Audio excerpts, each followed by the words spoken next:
everyone, and welcome to something we haven't done in over 4 years, and that is what we call... No, God, no. It's been 80 years. It's been 84 years. It's the Afterbrew, ladies and gentlemen. The DM is away, so the players will talk all the shit. Yeah, the players will play. So for those who maybe don't remember, because we've had a few people starting to watch since lockdown have hit and stuff like that, and since we started uploading them every other week.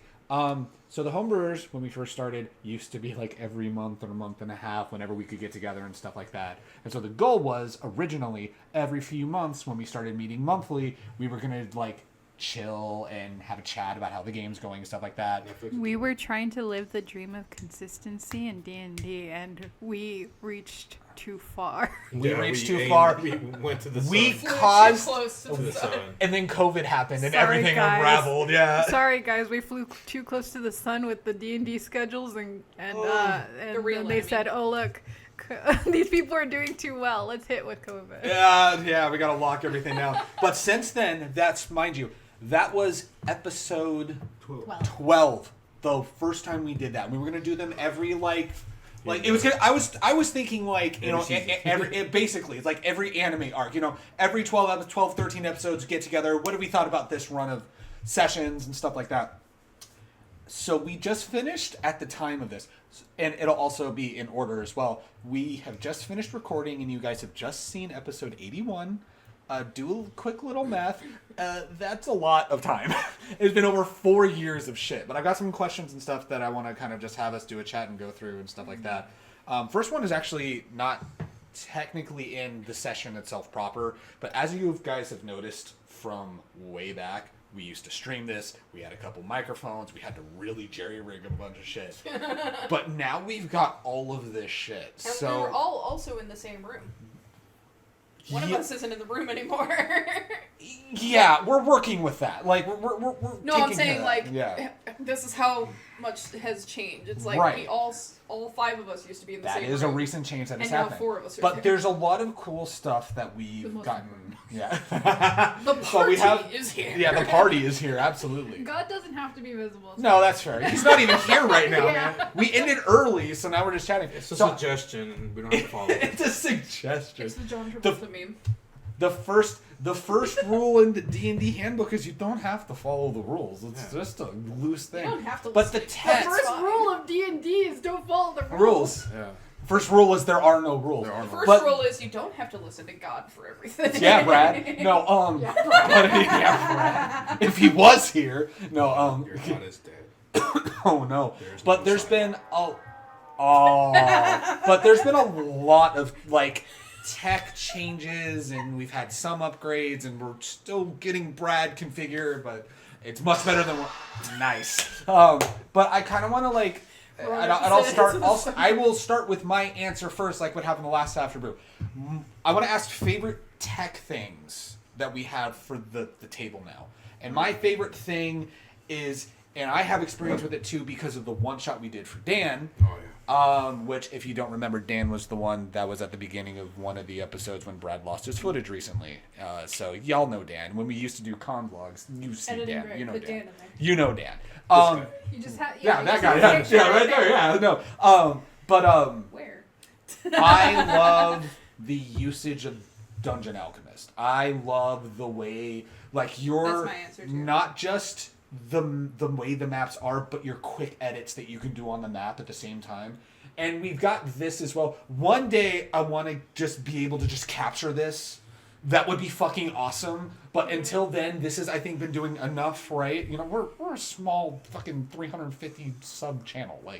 We work our day jobs and shit. We do this for fun, and But I think the table, because remember 4 years ago, we had the giant plastic setup that we had to stand and look up at. Because we needed room on the table. We needed room on the table, and then we had the TV, but it was up above. And then I won't forget, was it a year and some change ago when you put the TV into the table. And I'm like, it that's... was even more recent than that. Yeah. I think. I feel like that was more recent. It yeah. was The right TV bef- was above it It at was first. yeah. At At first, first, we yeah. had a cabinet thing that it went Yeah. on the Yeah. table, but we still just did not have enough room on the table. And now we've got this. Yeah, we do. I think we did that in February of this year, That or sounds right.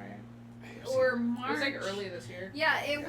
was. It wasn't too long before It was either Brad was beginning- gonna leave. So Yeah. it was a few months before that, before Yeah. he left. So this is still fairly recent. I believe it was just this year that we put this. That sounds right. The Dungeon Alchemist Maybe it was usage. January. I think. I want to say. It That was I see the January, December It's still January sounds early this correct. year. Yeah. But yeah, I think the TV for the maps and the Dungeon Alchemist stuff I think is my favorite piece of technology. Like, and we've had like new minis. In fact, we just debuted 2 new minis for They're Mira over and there I. somewhere. They're over there. Yeah, it's pretty good. You technically got 2 minis. I got the second mini when he multi-classed the Bard. Yeah, I bought you the second mini bought because me I No, found I'm a talking half about today. elf bar. Oh yeah.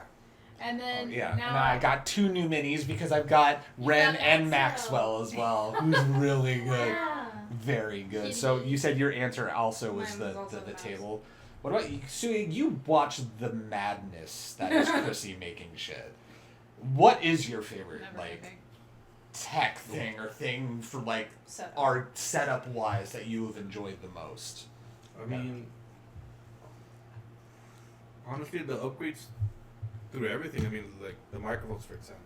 Mhm. We used to Oh. have those The old- snowballs. The little Snowballs.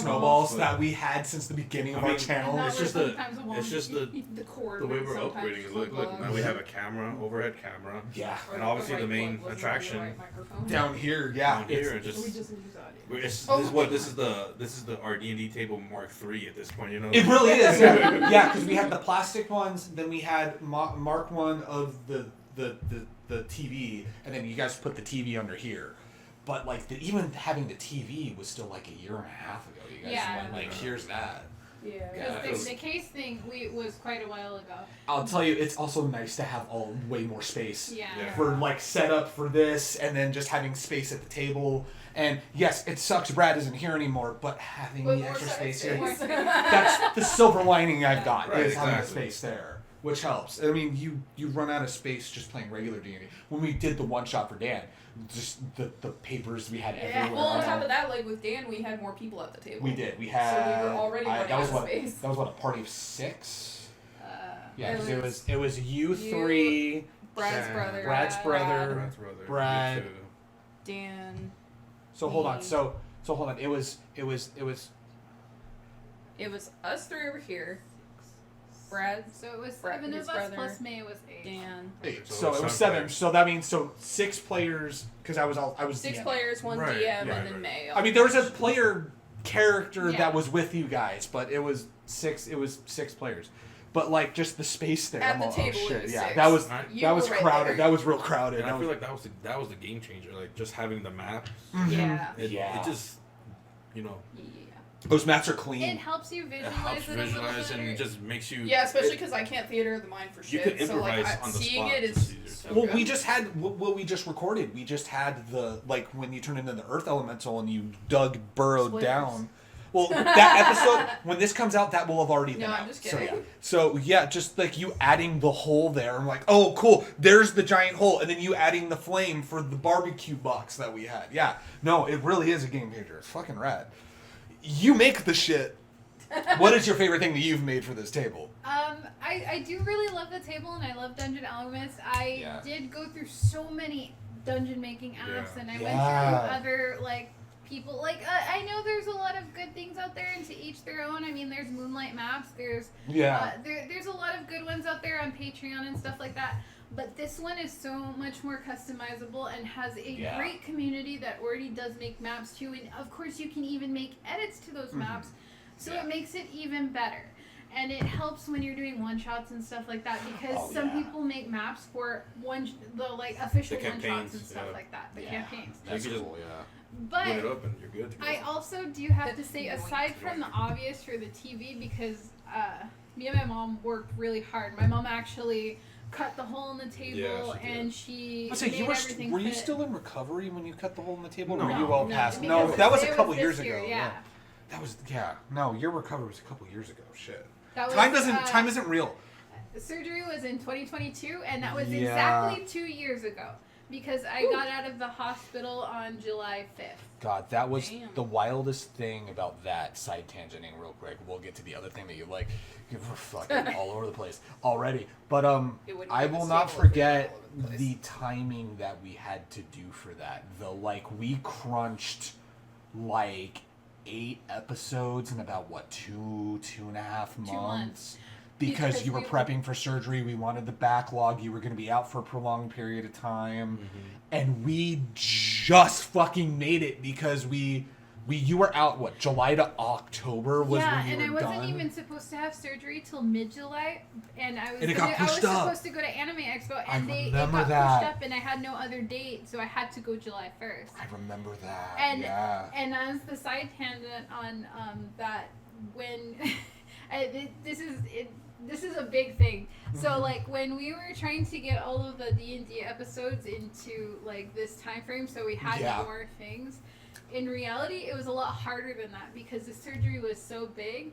I was prepared that I wasn't going to make it out of it. Yeah. And when that happened... I was trying not to think about that, but it's when that happened with the D&D episodes, I was trying to work with Brad so we could end it in a place that if I did not make it, it would end in a spot. We ended at the beach watching after that thing happened with your master, and we're watching the sunset.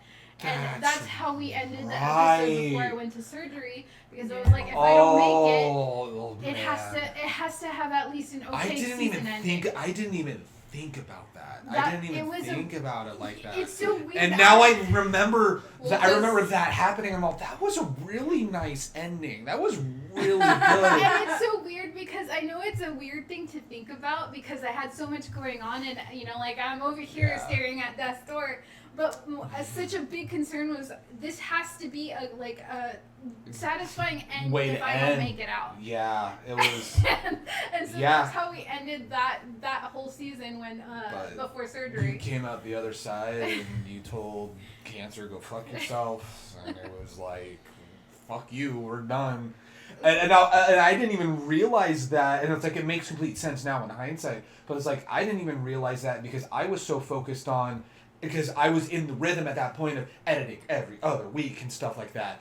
But at that point, I was just like, oh, shit. All right, I'm more focused on that. And then, okay, Chrissy's out of surgery. Cool. That's literally all it was because I'm a year and a half into therapy at that point. So I'm like, cool, I've got healthy coping mechanisms now. That's fucking cool. Now I'm going to stress myself out over getting this episode edited and stuff. And, oh, cool, Chrissy's out of surgery. That's fucking awesome. And, oh, it wasn't as bad as we thought. That's cool. But then it's like, but then I think about that. I'm like, yeah, that really was that last session we had before then. It was pretty cool though because I wanted to make sure it ended on a good note. Because we were on the way were we on the way to Evermeet at that point? Evermeet was going to be the next place that we went to. Literally, yeah, because we had already had the dragon bit, which I got a question in that ending part. She had that vision of the kaleidoscope thing that was the mirrors. It was reflecting things. Yeah. And so she was trying to describe what that was. I still don't know what the fuck that is, really. Well, he said it was looking into mirrors. So and as we've progressed, I believe he was hinting towards the mirror kind of realm thing because he was saying every time he mentions it, he says mirrors, right? Yeah. But Amaryllis doesn't know what that is. Right. Yeah. I mean, but after your scrying and stuff like that, we kind of had a moment where we all kind of hugged it out because we're going through a lot in the game. Yeah. And then we all kind of just stood there. I think Sia held Chrissy's hand for a moment. Fucking and gay. Then gay boys over here. Because you guys were playing with Suna. Yeah, we were. And then afterwards, you guys came over and stuff like that, and we kind of separated a little bit. And then, no. and then we watched the sunset. Yeah. And then the next time when we started back in October of that year. That was getting started with Everme. We started going to Everme, yeah. Which I've got questions about Evermeet as well. But anyway, this side fucking ADHD side tangent. What's your other favorite piece of tech? The things that hold the cameras. Ooh, I like the mics that I got on sale. Mics are good, But these things help stabilize the camera You'll so see much more. There's one right there. That's exactly what it looks like. Yeah. And it makes the cameras not in the way because we had the tripods before. Yeah. When we had the tripods, the tripods were such a bitch. It took up so much room, and then when we'd hit into it or something, it shifts too much. The amount of like, Stewie, stop bumping it! Oh my god! But it's like, you can't help it. You're like, it's in my way. I'm like, I know, but like. Or like if we're trying to get up and go to the bathroom or something. It get all shifted and shit. Into it, it's yeah. Like, our current setup with it too. Yeah, no, I think just for the sake of camera stability, like. I'm not noticing shifting cameras a lot more, which has been nice and yeah, I mean, like, it's bound to happen when you're at a table with people, but not as much. And then, like, the tripods, because, you know, they have 3 legs, they take up more room. And these clip onto the table, so they're a lot more sturdy. You don't have to worry about the camera breaking. So it's very good. Something else that I've been proud of in recent times is because one of the biggest things was way back when I would edit these videos, way back, I would just freeball it and kind of guess and be like, I think this is where we had pauses and stuff like that. And I would be like listening through and be like, oh, that's a good idea for a title. But I've since started writing down titles for a while as kind of a lighthearted one. I want to ask, I'll start with Chrissy on this one because you're the one that stays caught up. What are some of your favorite titles we have had? Oh my god, I can't remember. Don't worry, I'm going to read some of these up. Don't need to worry about it. That's why I'm looking at my phone a lot. I've got some good ones. I'm just going to go in order from when we stop. There's I Forgot You're Not Normal. That was the one we did when we totally like didn't break the rules of COVID lockdown. We totally didn't. It was fine. Don't worry about it. I remember the Royal George one. That one. The Royal George. Yeah. There's It's a Shame You're Attractive. That's Is that Typhon? That was an old one. I think Typhon. I think that's Typhon. Yeah. There's that one's just the cursed episode. Yeah.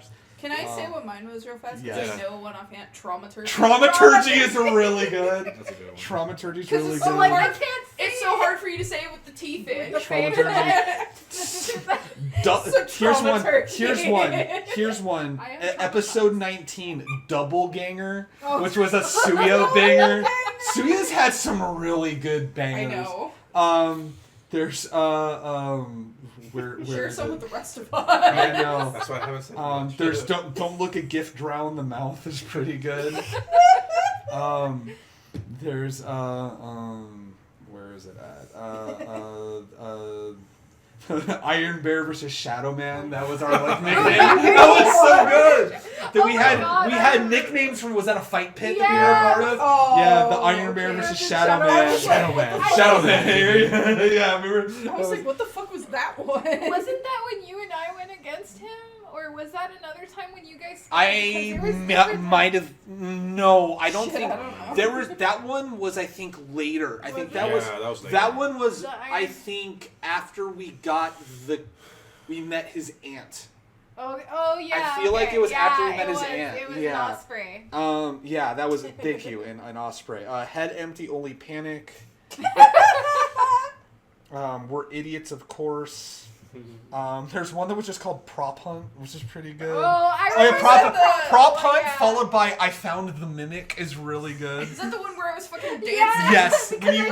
When you had everyone jump, it's like I found the mimic. And then damn it. Oh, no. The Prop Hunt was when we did the jump. I Found the Mimic was when Suya got swallowed by the door. And he got spit out and he went, I found the mimic. It was really good. Let's see. Traumaturgy just fucking kills this me. One, and there's a question about some of our favorite moments related to Suya in a little bit. I'm sure our club will do great, which is one of my favorite moments. The clubhouse. They called your temple a clubhouse. Yeah. Please don't king shame is a good one. There's the 3 a.m. zoomies. May Bomba Butt be with you. Surprise, surprise! I got caught. That was a Chrissy. That was me. That was Chrissy. Surprise, surprise! I think that's when I was getting beat up by the werewolves in the castle in Evermead. Was it? Yes. Yeah. That's recent then. So Surprise, I was surprise. There was another Shuya banger. It's a simple, but it's a good one. Video. It was Don't You Feel Dumb? No, Team Art. Team Art's really good. Hard. There's Accent Hard. Yeah, get him the Royal Jorts is the one you're talking about. The Accent Hard was Brad, right? That was 'Cause Brad. He was all like, Accent Yeah. Hard. There was I'll Library. have what I'm having. Yeah, Library 51 is good. I love, because this is one of my favorite Suya moments. Like I said, I keep teasing him, but the safety switch. That was when I got to use feign death for the first time, and you thought you actually killed wake me. up, buddy. Yeah, come on, wake up. See, I'm biased, but my brother in Bahamut, My I brother use in that in real life, so. Free FAFO, free action, fuck off. That was one that I'm like, I'm just gonna have to do it. It's just gonna have to be. Call. What the fuck are you doing? Yeah. Let's see. The Oh Bless Your Heart, just because that's just Bless a callback. your heart. Oh Bless Your Heart. Oh yeah. This one is one of the ones. Okay. Here's my favorite two recent ones.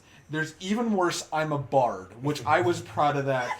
And then this one. So what you don't know, when I go to edit episodes, I'll bring out the cards and I'll walk out to Mira and Kit, and I'll be like, all right, you two, here are the titles. What sounds good? And we all agreed, he's hard, but Mike's harder was one of the best fucking titles. Who said that one? That was you. Was it? That was Mira. Because we're just like, he's hard. And you just went, he's hard, but Mike's harder. That was really good. Yeah, it used to be funny. That literally was like a month ago, Yeah. babe. I know, it used to be funny. And then She's a Big Boy is, at the time of recording this, She's a Big Boy. She's a Big Boy is really good. To kind of go round table, just that kind of like shows how much we've had happen. So this is kind of a general for everyone. We have had a lot happen with our characters. We've had a lot. A fucking lot has happened. Just kind of go. I'm gonna pick on Chrissy again first Did because they say their favorite titles? I'm gonna say I kind of just went through most of the titles to help out. Out of all of those, I would say before we get into that one, fine. What was your favorite? I said Traumaturgy. Traumaturgy is your favorite. What about you? Chrissy said, which one? Royal George. What did I say? What's your favorite title? No, I just like my brother in Bahamut, but I think Oh, okay. I think my favorite title would be I'm partial to he's hard, but Mike's harder. That's my I think, and maybe I like that's Crying in the Crystal. Crying in the Crystal. Yeah. For those who don't know, we're referencing a song by the band Dayseeker called "Crying While You're Dancing," and it's just we had at the time we had just seen Dayseeker. We were getting ready to see Dayseeker. I want to say I don't remember. something like that. It's one of the We'll two. reference music either we're getting ready to see or if we just saw. I'm surprised we didn't make any Ghost references There will be tonight. time. There will be time. There's There will plenty be of time. You didn't make any goat references? Goat. Chrissy and I just jumped down through the hole to go to the library. Library. We will make. And what about you, Suya? Like it would have to be the. I'm in between. I found the mimic or the club one. Oh, I'm The sure our clubhouse. club will do great. Those are really good. Anyway, so the question I was leading into. So, we've had a lot happen with our characters. And I'm going to pick on Chrissy again. How, from last time, I'm picking on Chrissy because she can have like jumpstart. No, or- is she? Yeah. It's the comment she made of like, why does everyone go after me? For Right. Right. Well, at least I'm not Your throwing a initiative, fucking black that's dragon at you. But how do you feel about the growth of Chrissy? Let me see. And no, I don't mean the scars that continue to grow on your body because she keeps throwing herself into danger. Hey, I'm a rock star. True. Go play. Go play. Okay, so as far as the growth on Chrissy, I think that I want to say she's come far. Nice. saw that. But she comes farther with the group. She comes farther with her husband.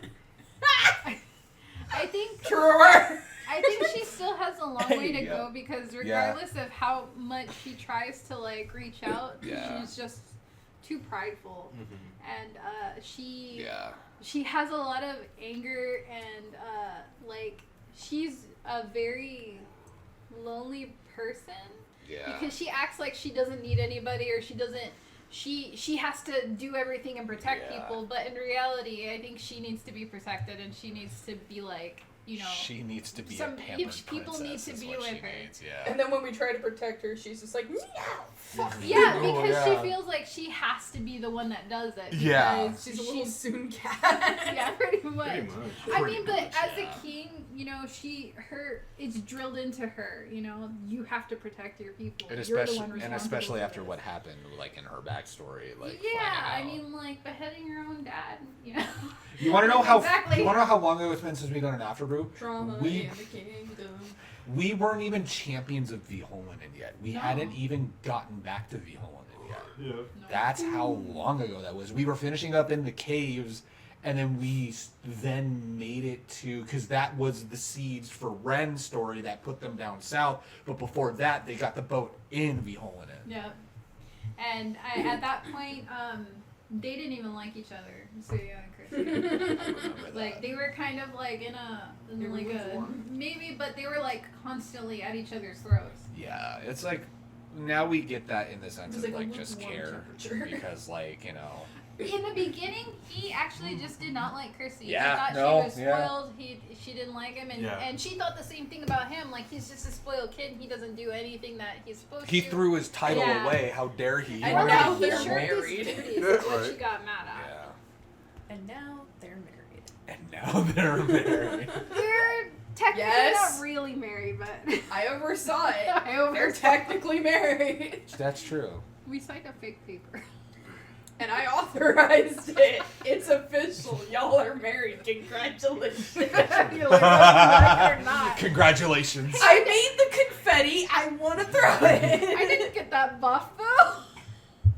You get a buff when the you marriage get buff in 14. Yeah. No. Even in D&D, I think you're supposed to get a small buff when when you get married. Wait. I wasn't playing 14 when you all got married, so that buff doesn't count. No. But in D&D too, you're supposed to get I think it's a buff. It's only lasts like 2 days. I think you have to perform that actual spell though for it to happen, right? You have to actually get married. Yeah. You have to You have to actually get married. Well, no. What I'm saying is I think a cleric has to actually perform ceremony for it to Yeah, happen. at the time, I don't think I had it. Yeah. No, I mean, anytime we perform a marriage, it just automatically buffs them. I don't know why it's Quick, it's a get remarried.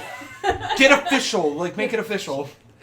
But yeah, I mean, I think that she's grown, but she has a lot more to go. I think my kind of like outside looking in the sense of like what you've got potentially crafted for the future, because I feel like Suya's arc is coming up. He's got an arc. Amaril's arc is right now. Like, it is an arc. Ren just finished his arc, but I feel like Chrissy's is the one that's just spanning the entirety of the game. There's a reason for that. The reason is Chrissy. Her mom is the BBGE. I've been saying it this whole fucking time. Yeah, let's go. The BBGE. BBG, big grub eater. Big fat bitch. Her mom hates her, and because of things her that mom happened. Sucks so hard. Yeah, her mom sucks so hard. Chrissy killed her husband, and she made her miscarry, and so I can understand why they don't get along. But damn, bitch. Yeah, she is a bitch, okay? Damn, though. But she is not the baby. She might as well be. Be. She's just Do you know what she's doing in the background? Exactly. She's at the castle. She's helping. She's raising Sarah right now. Let's be real. Nona's raising Sarah. Right. Because the plot twist is gonna be your mom was usurked the whole time. Could you imagine? Could you fucking imagine? Usurker! Anyway, so you said that there was a reason for that. How old is my mom though, because Usurk's been in the background for like no, hundreds of years. No. Usurk could just possess your mom. Exactly. Oh. Brad's not here. It's safe to go. We're plotting it. Anyway, I actually don't know, but no, I know, yeah. Good news. Neither do we. I forgot where I was going. Oh, the reason for that is okay. Chrissy was never, ever supposed to be a part of your guys' campaign. I remember that. You were like, my RPGs like, are video games. I am not going to play this. I was co-DMing with Brad. You were helping him out, yeah. And you guys were having a little very bit of new, trouble. A very new party. Yeah, you were very new and learning the rules, and you guys are having a little bit of trouble. So Yeah. Brad was like, please, I don't like. I want to be able to throw things at them, but I don't want them to die so early because I want to make a good story for them, and I want them to have fun. But if they're always constantly, like kind of on the edge of death because they're such a low level party, and it's too easy to kill people in that stage in D&D, he's like, they're not going to be able to enjoy it, and they're gonna like. They're just gonna get a TPK. And he's like, and I'm not trying to. You can say that now in hindsight. just don't I give remember us that a second powerful session. no. Yeah. You fucking miserable He almost halfway died through. with a goblin. I'm like, yeah. it's. That was fun. It was. I out stealth the rogue. Yeah. That was good. So that was the reason I ended up entering. So Right. me and Bradley, we kind of. Oh, using his government name. He's not here. We can call whatever. Excuse me, his name is Chadley. Chadley! Yo! Me and Sir Chatley. Fucking We planned kind of like the null scenario. Right, out, yeah. And we didn't know that you were gonna get down, to be honest, because that wasn't the plan from the beginning. But Right. when you got down and he was trying to help you, and the null was gonna chomp your head off, Yeah. he's like, okay, roll in your character, roll a dice so you can see if you hit the null and you help him. So I rolled that. Yeah. I ended up succeeding, and then I knocked the null off of you. Yeah. So from then on, Chrissy ended up being, because Chrissy was constructed in a way to be optimal to help the party. Yeah. And the only Let's way. be real. Optimal to help the party, asterisk. Yeah. Not optimal to Brad. And I love it. I love it. Exactly. Yeah. But Listen, Her Brad's chaos telling a is story. He's her not chaos playing. has influenced all of us. Not just Suya, not just Ren, but Amaryllis too. You toppled a whole ass boat. You went, heck, that boat is I'm done. gonna say her recklessness dropped off on everybody. Absolutely, yeah. Controlled recklessness, because you're like, yeah. Hell yeah. But the thing with Chrissy was the boat. that's why I originally made her. We had no actual purpose or story for her. Right, So I yeah. had to kind of craft something makeshift. And Yeah. then I told Brad, well, the only way I'm going to help you out is if I get to be a cat girl, and there's certain exceptions that I get to do. I'm like, I don't care what's in the rule book. If you don't let me do it, I'm not going to help you. It's a homebrew anyway, Yeah. so yeah. And he was like, okay, like, because he was trying to convince me to just be a tabaxi or something else. And I'm like, no, I'm not going to do that. I don't want to be a full cat. And I'm like, if you don't do it, then I'm not going to help. So Yeah, no, bitch. he made the concessions, and so I joined. Yeah. And the thing was, because he already had, he had your guys' stuff planned out already. Right. So he had how the arcs were going to go. Of course, I don't know all of the things that are going to happen or anything like that. But he had these things already pre-planned. Yeah. So Chrissy's kind of Chrissy now has to have any of her story in between the arcs, because she will never get her own arc. So she is. Wow, in fucking between. spoiler alert. No, I'm Yeah. kidding. No, I know. So I know. she will never Fucking get. good, Brad. She will never get her own arc because the story was so carefully planned out Right. for you guys that now it's in between everything. So that's why it seems like it shifts sometimes. Like it's somebody's arc, but then it'll shift slightly, or then Yeah. it'll shift Well, because another way because we're she's preparing like for the another king, arc. so it Yeah. makes sense why that would happen. Yeah. But Yeah, I'm Yeah. about to say I have seen that, like, okay, no, she's trying. She's trying. she's gonna get there. She's gonna get there. I hope. Chrissy wasn't always so like she was kind of serious and a little bit haughty, you know, but like it's just kind of me coming out in the character, like how. I mean, right. just like anybody anybody would say full hottie. Yeah. Hey yo. But she became from she turned from like a more serious character that just came in to help you guys to becoming her own character. Yeah. And like now she's just Chrissy. Like you And hear now her you're- attitude and you're like, oh, that's just Chrissy. That's just Chrissy. Yeah. It's funny. Business as It's usual. funny the pivot turn that you're like, all right, fine, I'll help you out with this stupid game, and then now, 5 years later, like. Now I'm the one forcing everybody here, and I will do it at gunpoint. If nobody shows up, I will fucking drag everybody over here by their hair. Brad, you better fucking come back here! I swear to God. I do. By the way, I just realized. Because I went like this and I noticed my arm. I didn't have my tattoo the last time No, we did you it. didn't. Yeah, No. I didn't have my tattoos. The other ones I also I'll didn't get. have mine either. Yeah, I had another one here, but it's like shows nips. What? Well, because it's like right up here. Yeah, those are right there. If you were wearing a different type of shirt, you could just lower I could just it out. pull the. No, yeah. just go like. Actually, I have one right here. Oh, sure got him. Speaking of, I thought you were gonna be like, I have one in here. hey, Suya. PG-13. They're allowed Alright, one that's it. F-bomb in a PG-13. Well, you used it. Well, Well, shit. I've used like a I know. whole Marvel Cinematic Universe amount of movies. We've Amount used of. Logan's amount of. Yeah, I know. I do want to say I do love your guys' like how your characters have developed through the arcs. I'm Like- about to say I have a lot that I will go on it in a little bit. In the beginning, it was nobody's arc, and then it just went into yours. And then Yeah, now there we're was a at big Amarillo. misunderstanding. weird There was a pacing. big misunderstanding there because of all the talk about Waterdeep, and then I'm all, well, wait, hold on, let me. But why are wait." we doing And you're like, this? and you were like, no, like we're going south for your thing, and I'm all, hold on, just a moment, we're talking Waterdeep.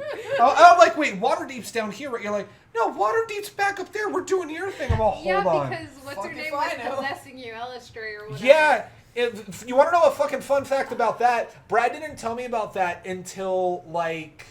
We started doing it. No, he didn't tell me about it because like they fell into the cavern. That whole thing happened, and from that point, he's all stuff's weird.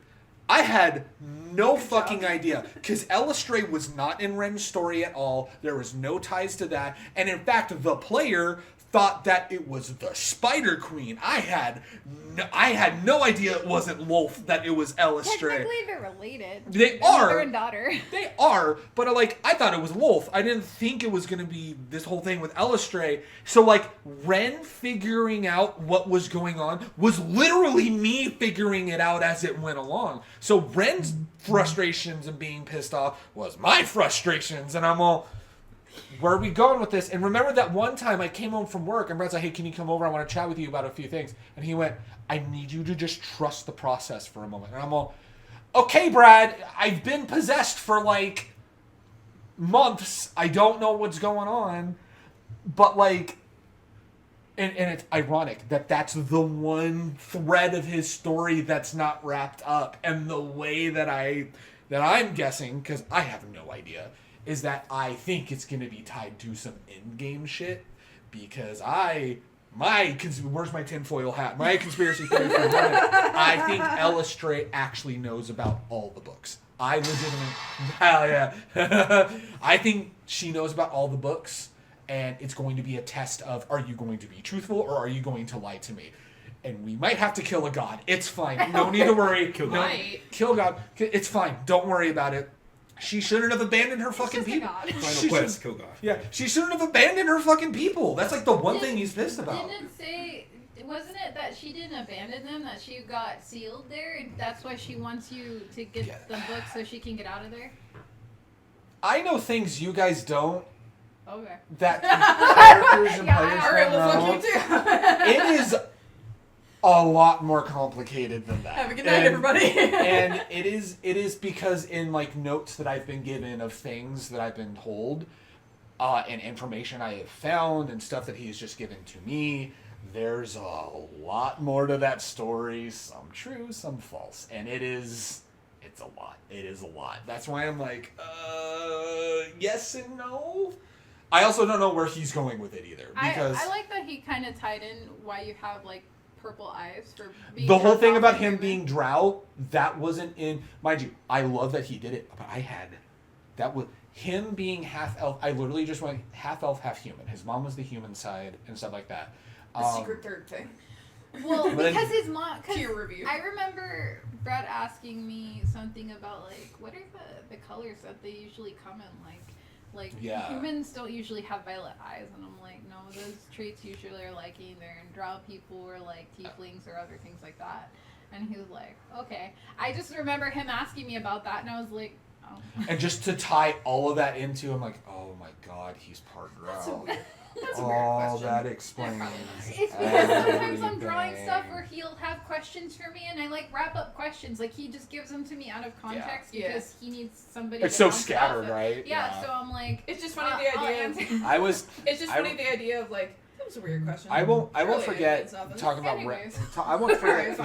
I won't forget talking about Ren's story and his journey and whatnot. I won't forget literally the moment I mentioned multi-classing the bard. He went, okay, well, we're about to level up to level 5. This is how fucking long ago it was. We were about to level up to level 5. He was just like, no, you'll do it. You know, you'll level up at this point. You can do bard at this. And I'm all, well, I want to get to level 5 for rogue because uncanny dodge. But also, it's funny that, like, I made that choice strictly for skill set because I wanted uncanny dodge. But story-wise, it made so much more sense for it not to be an immediate thing. And I am glad that was the case, to have him get tied back into music, the thing he was going to do before his mom died. And then all of the shit with his dad and Evermeet. A little, not getting into it, but a little behind the curtain. I did not write Ren's story as a reference to my my relationship with my dad. It was with somebody else in my family. And as my personal life has unfolded, that story became a lot more closer to home than I was expecting it to. And I think that's why there's, we've joked D&D becomes therapy at this point. Yeah. But that was like an unexpected thing. I wrote it as like an allegory to what I dealt with my birth mother. Away from this party, that's why you had to change your new character. I have a new character that I had to change because before some current personal things going on, I was like, here's how the character's going to unfold. And then very recent personal things that you guys are in the know of I went, I ain't doing that right now. We did one session. I went, can I just retcon this little thing? And then we're resetting a conversation.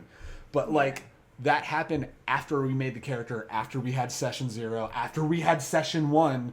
Mm-hmm. But it's like, I wrote Ren as a reference to completely different. And then life unfolded and that story unfolded. And I was not ready, and I'll just ask this question I've got lowered now. Did you think you were actually going to succeed on that divine intervention to save his dad? That was the biggest fucking Hail Mary. Yeah. And I'm sitting here, I'm in a zone in that episode because I'm like, this is when he's going to have to kill his dad. And leading up to that point, it's all, well, maybe, I don't know. The reason why he got kicked out of the Crimsons was he was like, well, maybe there's more to this. Mm-hmm. And then you get to that point and he's like, I do not want to, but I think I'm going to fucking have to. And then you pull that. Are you aware that your divine intervention gave birth to the dildo belt? I just want to ask that. We wouldn't have the dildo belt if it wasn't for that. The one thing that'll go down in history. We will put this on your tombstone whenever we all eventually. Legitimately, I brought up the dildo belt because I saw that in my inventory. I'm like, wait, that's technically not in his inventory anymore. It's at Appellion, yeah. No, we're gonna put that on the back of her tombstone. From her divine intervention, the dildo belt. That'll be Chrissy's tombstone decades from now. We're all old and decrepit and dust.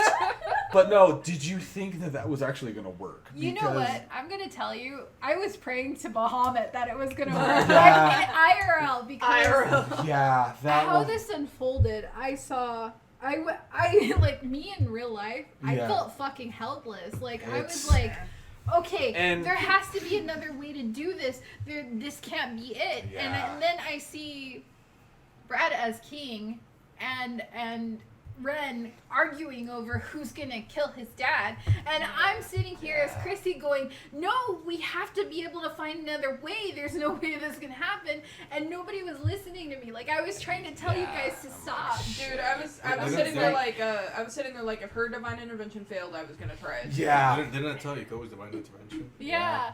And then Sue's like, can't you try divine intervention? I remember that. Yeah. And I'm like, you know what? I bought that big ball for a reason. I'm thinking about it, and I'm like, I'm trying to think, because I think silent. I don't say it like out loud, but I do think like, how could we like save this? How do we? How do we do this? How do we what's find the weird what's the shit? solution? Yeah, exactly. And I'm thinking like, okay, if she's maybe she has something. I know she has something. And I just threw it out there, but I wasn't expecting. But in that question, I kind of like I wasn't expecting it to work. No, I'm like, fuck it's a Hail Mary. The Hail Mary. And then you thought about it, and you're like, it's you know hard what? to I'm do gonna for a consider reason. And you know what? Before this episode even happened, I had bought one of those balls as soon as I got divine intervention because I hate the percentile dice so much. It helps. It's like, easier having a D100. Literally, I don't have like a chance, and I really felt helpless with divine intervention. I felt like, how am I gonna get a number that low with these dice? I got the big D100, and I'm like, this also kind of seems impossible, but whatever. And more likely that D100 just happened to land on the number.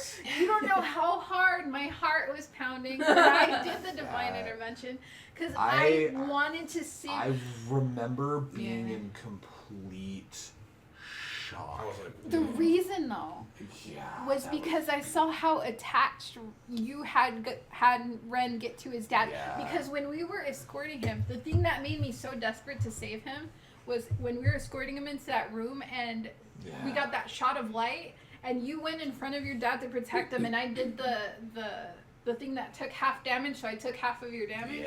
So you literally risked your life to save your dad, and I'm like, this can't all be for nothing. and you want to shot for nothing. I got shot for nothing.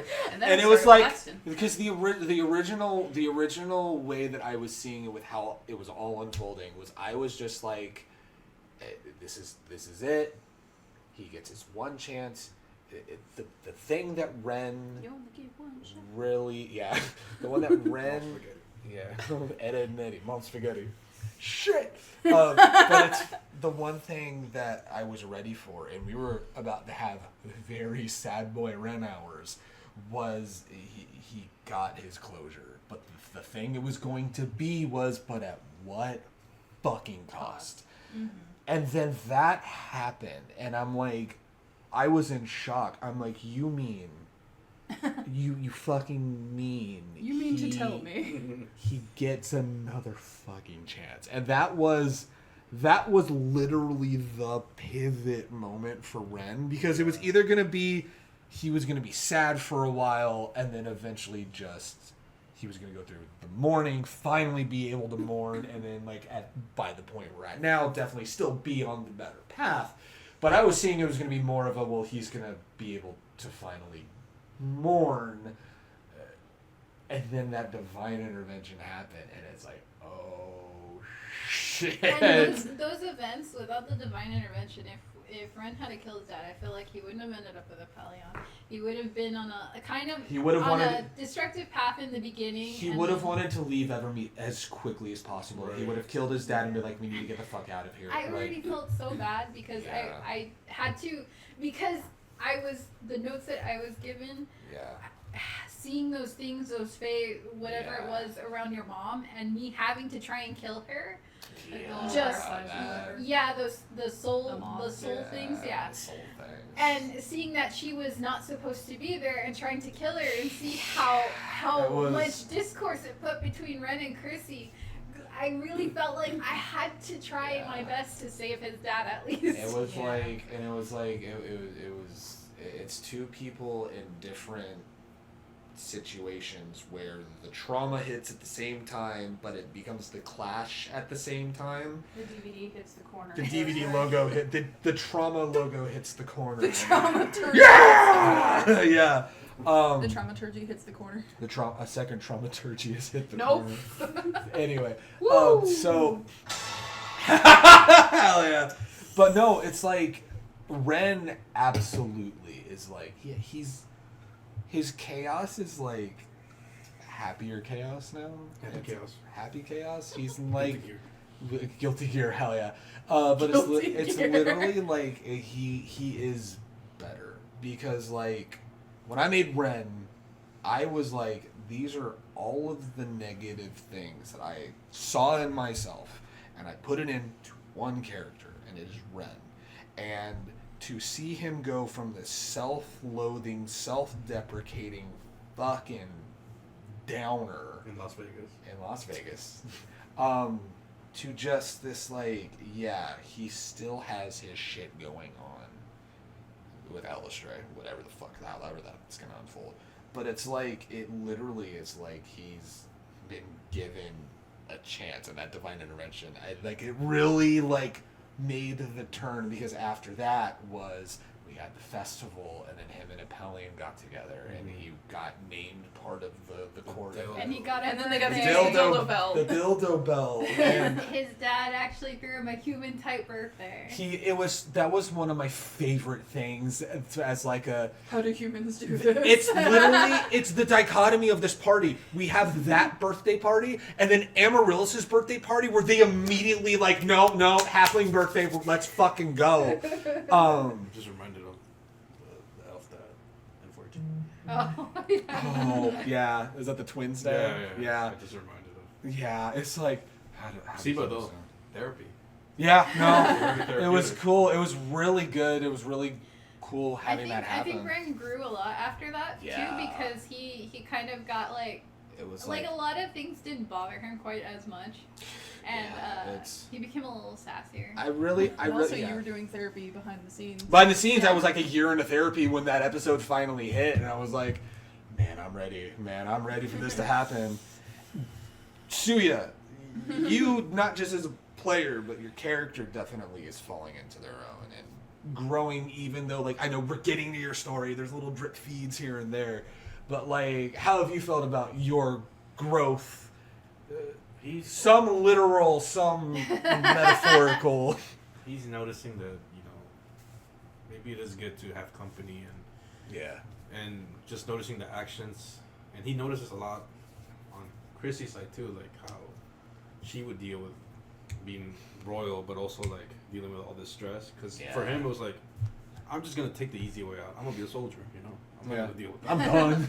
I want to do this shit. Nerds, like, fuck books. Books are for pussies. Go hit the gym. But just seeing, doing the right thing. He doesn't need to have a reason. Yeah. He just maybe because he's neutral, but he's kind of aligning himself to good neutral in a way. Neutral good, yeah. Maybe in the future he'll be just straight up good.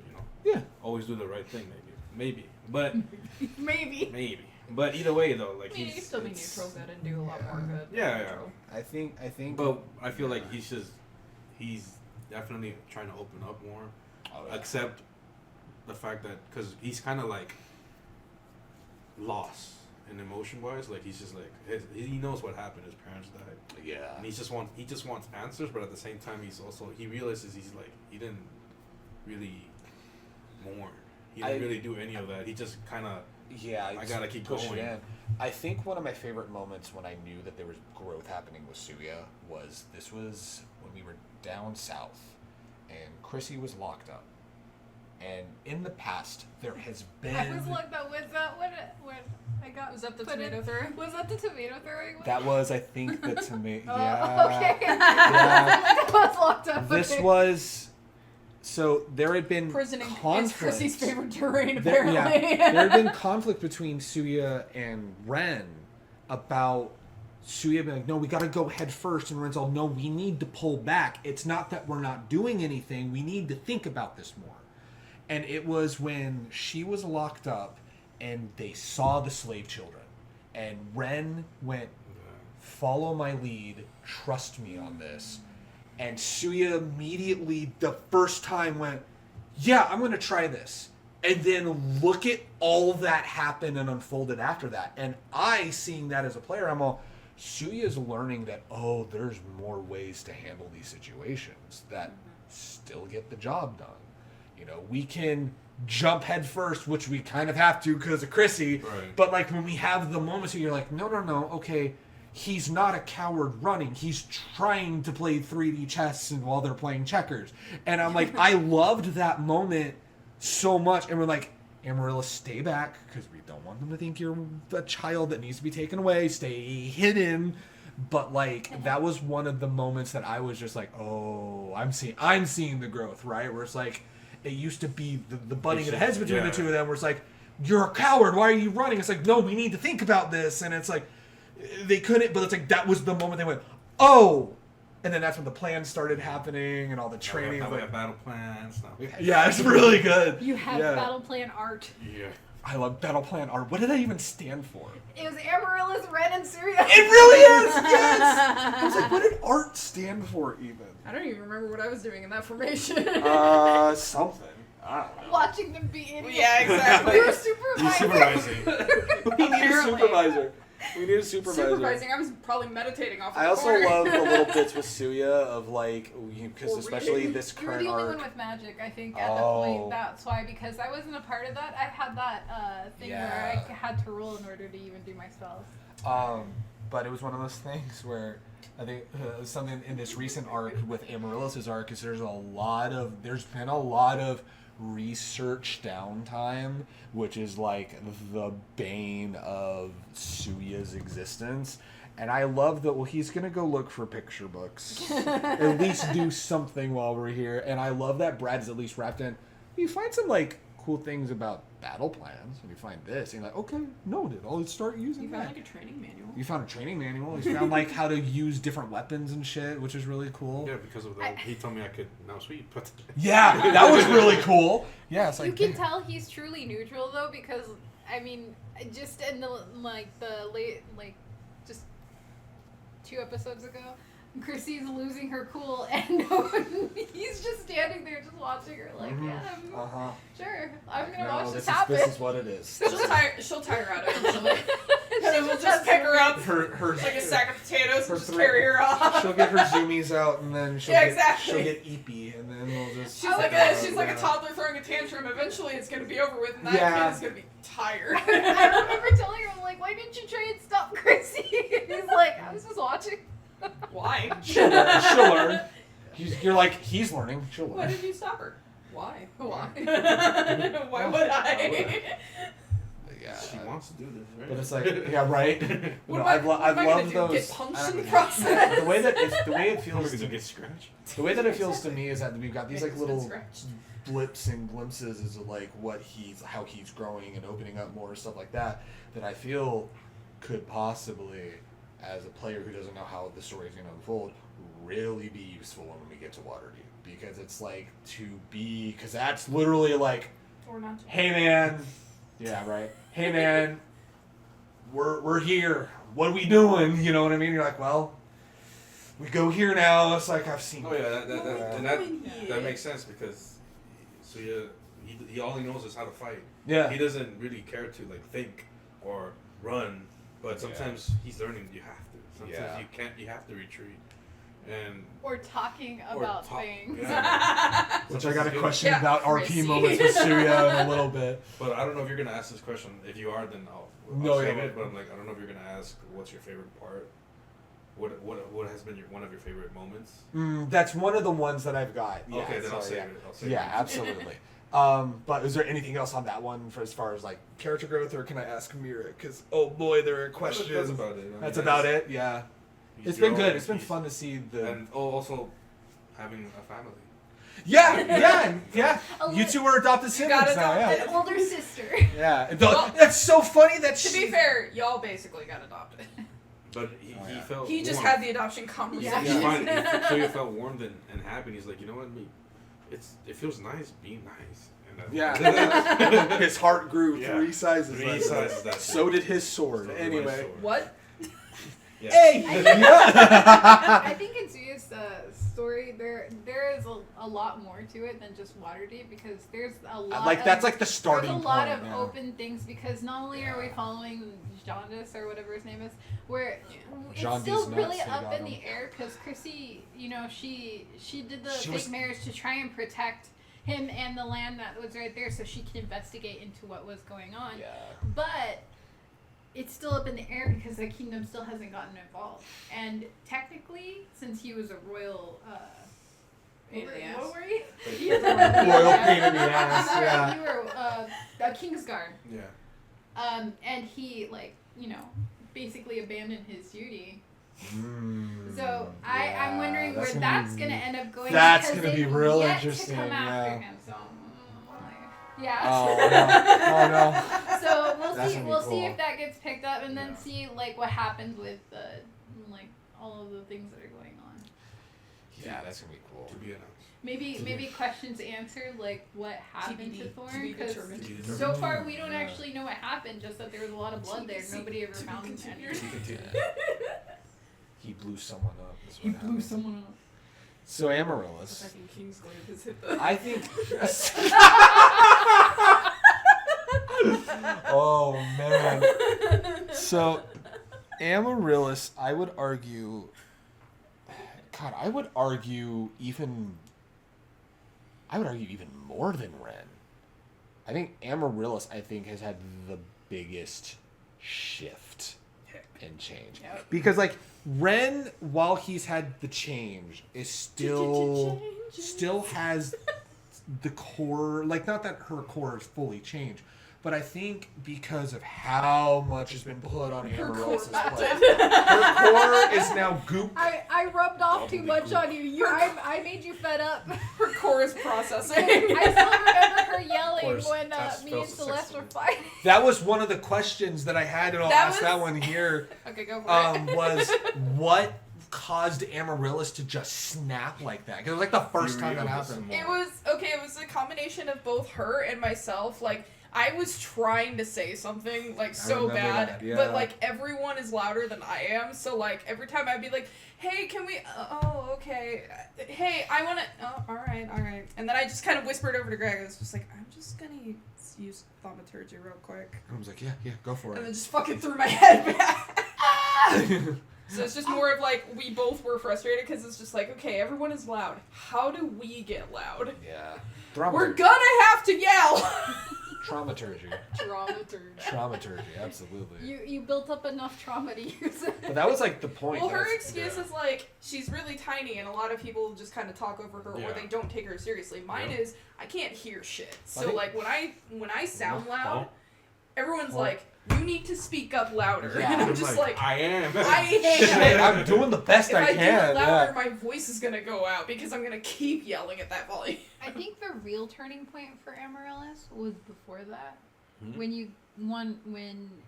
we were saving the kids at that castle for the slaves. Ooh. When she started trying her best to tap into the primal primordial. power. Yeah. She was making the door. That open. actually was is. that was her actual turning If you point. want a little, Yeah. behind the scene curtain, oopsie doops, we fucked up. Oops. At the time, Oops, hee hee. Ren used a spell he does not have. He Wait, what? No, it was illusion. does not have. He does not have thaumaturgy. Thaumaturgy.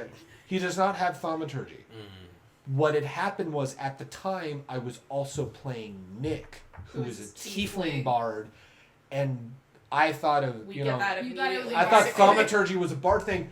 Thaumaturgy is a tiefling thing. Well, it's also a cleric thing too. Yeah. Right. Because like it's a cantrip for clerics. Like it's easy to write off to the side in terms of the world because clerics also have access to it. So like you could tap into primordial while using thaumaturgy. But like It was just a glitch in the Matrix. Just take it. it's fine. But no, I Flavor remember text. she tapped into that, and then isn't that when she 3.5 bled out her? but- Isn't that when she bled out her nose and passed out? Yeah. Yep. Because that was the first time she used That was the it? first time she that used was the it. first Yeah. time you used it, and I believe that was your turning point because you actually started going beyond your limit to actually do all of went the ultra stuff that you instinct. could. Yeah. Yeah. Because you would I'm not saying you don't do good in battle and stuff like that, but you were. No, say it. I don't. No, you do. Let her cook. But you were. I do good at heals. Battle, not so much. No. Like Amaryllis herself, she was very timid in a lot of this stuff, and a little bit like, I don't know if I can do this. I don't know if I can do this, and ever since that shift with the whole stone and everything like that, she's like, I don't know if I can do this, but I'm gonna try. So it's I'm gonna make it everyone's like problem. that. We're gonna fucking try. I'm gonna make it everybody's problem. Yeah. So I think that's what the real turning point was, is even if you were uncertain, you started going for it more. Mm-hmm. And then especially, like when we got to Evermeet, you started getting sassier. We learned in Evermeet that she's actually she's actually a really good actress. Yeah. But then immediately, like when we finally dropped everything, we're just like, I'm so sorry. And meanwhile, Red's like, no, I want more of that. That's what we need. It's like, that's exactly. I don't like it though. It's called acting. It's fine. It's like literally that's all it was. Yeah, no, I mean that's how it was. So you were the sassy younger. It's like that bit in Oran when Honey Senpai tries to act all tough. And yeah. And as soon as he starts trying, he thinks he's being too mean, and he immediately drops it because I'm so sorry. Yeah. That's basically the same thing. So the question I have for you, then, is it's gonna be I'm sorry to like eventually it's gonna be like I'm back on that shit again. Well, back on that again. The question I have is when did you? I'm gonna make it everyone's problem. When did you feel the shift, babe? Oh shit! Here we go again. Bro, I don't know. You're like it's just been because I feel like it's been I feel like it's been brewing, for a while. But I guess the other part of it is like how homebrew? Yeah. Now, mind you, we're still in like her arc. Yeah. So it's like all this stuff is still tied to the fact that that chick from her hometown is kind of a warlock now, and she stole a fucking book, and like it's gonna be that's gonna be fun. Slap fight. Oh hell yeah, World Star. No, but I know we're like still in the middle of her arc, but like how have you felt about like her like growth as a character and how more emotive she's been? Dude, most of that emotive shit is just shit. I'm just like, I didn't plan for that. It's just but that's the best shit though. Honestly, that's the best one. Some of the best shit. It's like when the character. I didn't plan on having her yell. When it's I didn't plan on her really having. good. I would say when it's that second nature. And it was subconscious. Yeah. I remember I don't remember what the situation was, but there was definitely a time where like Amaryllis was like either about to tap into Primordial or she was already starting to do it. We were in like a really big fight, and she was like kind of getting an attitude with whoever we were fighting. Yeah. Oh yeah. And I was like, bro, where the fuck did that come from? I don't remember what fight that was. Was that the dragon, maybe? Was it the swamp run? No. Was it the? No, because the recent dragon wasn't.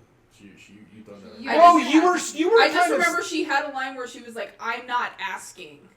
That was the more recent dragon fight, I want to say. Yeah, I want to say Okay. that was the more recent dragon fight. That happened, and I was just like, why did you say that? Where did that come from? Yeah, that was the reason. Because you talked shit when they ran. Yeah. She's like, come on, just get this over with. Amaryllis had a complete shift on that fight. I was like, bro, what happened, girl? Even Sui was like, do you need a Snickers? Sui was just like, like, you really are my sister. Yeah. Damn, sis be pissed. I looked at that and I was like, girl, you need a Snickers. Yeah. To be fair, we had been. She's not her when she's hungry. We had been trudging through that dungeon for a little while, and then running into Zog just did not help. Yeah. Yeah, most of the time when she has an attitude, I'm not planning on that happening. It just kind of. of. That's just proof of how nice and I love when it's out in the world now. I love when things are organic like that because it really brings the character out and it brings them to life. Because if it's too planned, it seems a little too forced. And then it's kind of like, oh, I can see that coming. But then I remember, like, immediately after the whole, like, when I yelled that first time, I immediately turned to Greg and was like, was that too much? You guys didn't get to hear the long conversation we had after that session of Mira going... Is it the letter?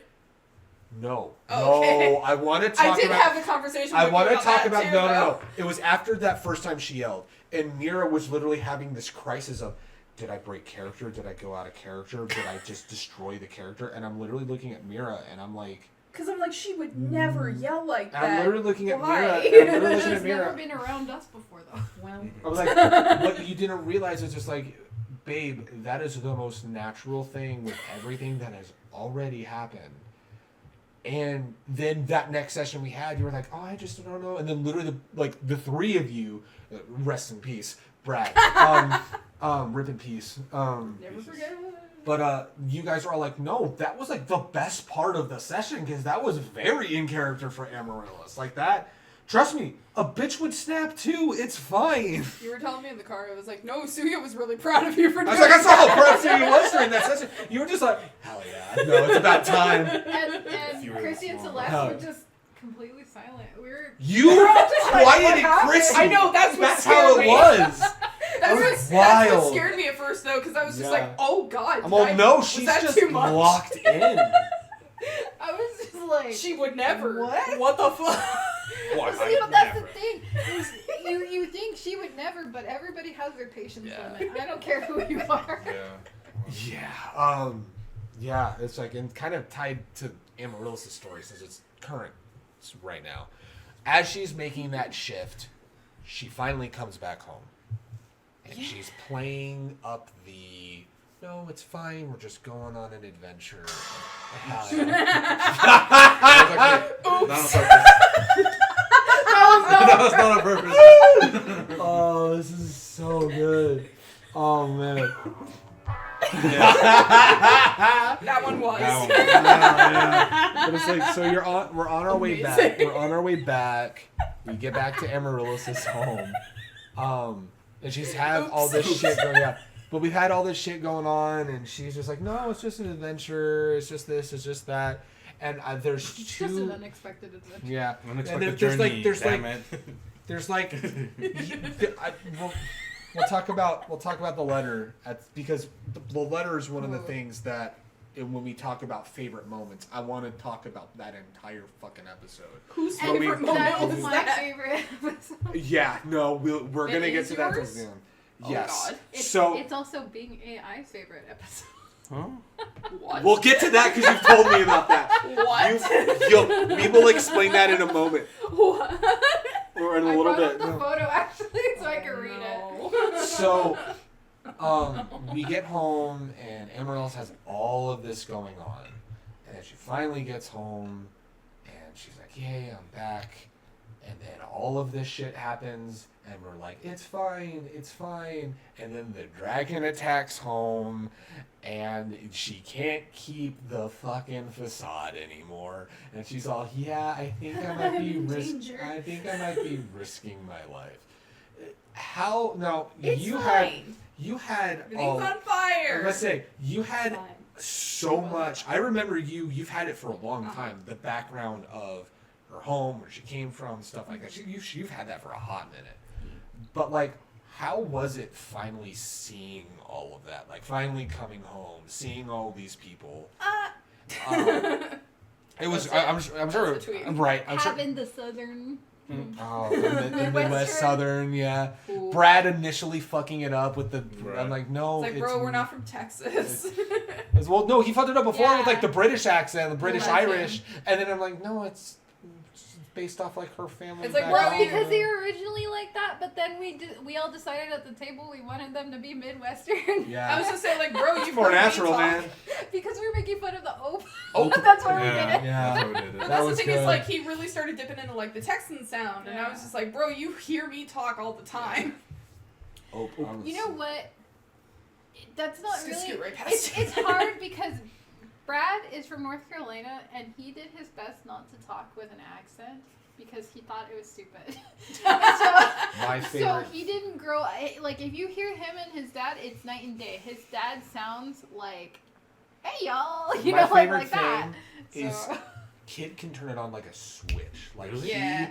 He'll talk normal. You've heard him talk. He sounds like he could have been from out here, right? Yeah. But then he'll just start talking about something at home, and he'll mention something like his dad said, and then he'll just drop into the Appalachian accent like that. I don't want to know. hear it. Brad does the same thing when he starts talking on the phone with you. It drops his into brother. Yeah, or his dad. He starts talking like that. Oh, that's cool. That's crazy. Like, what words It's just the accent. It's just like it's just.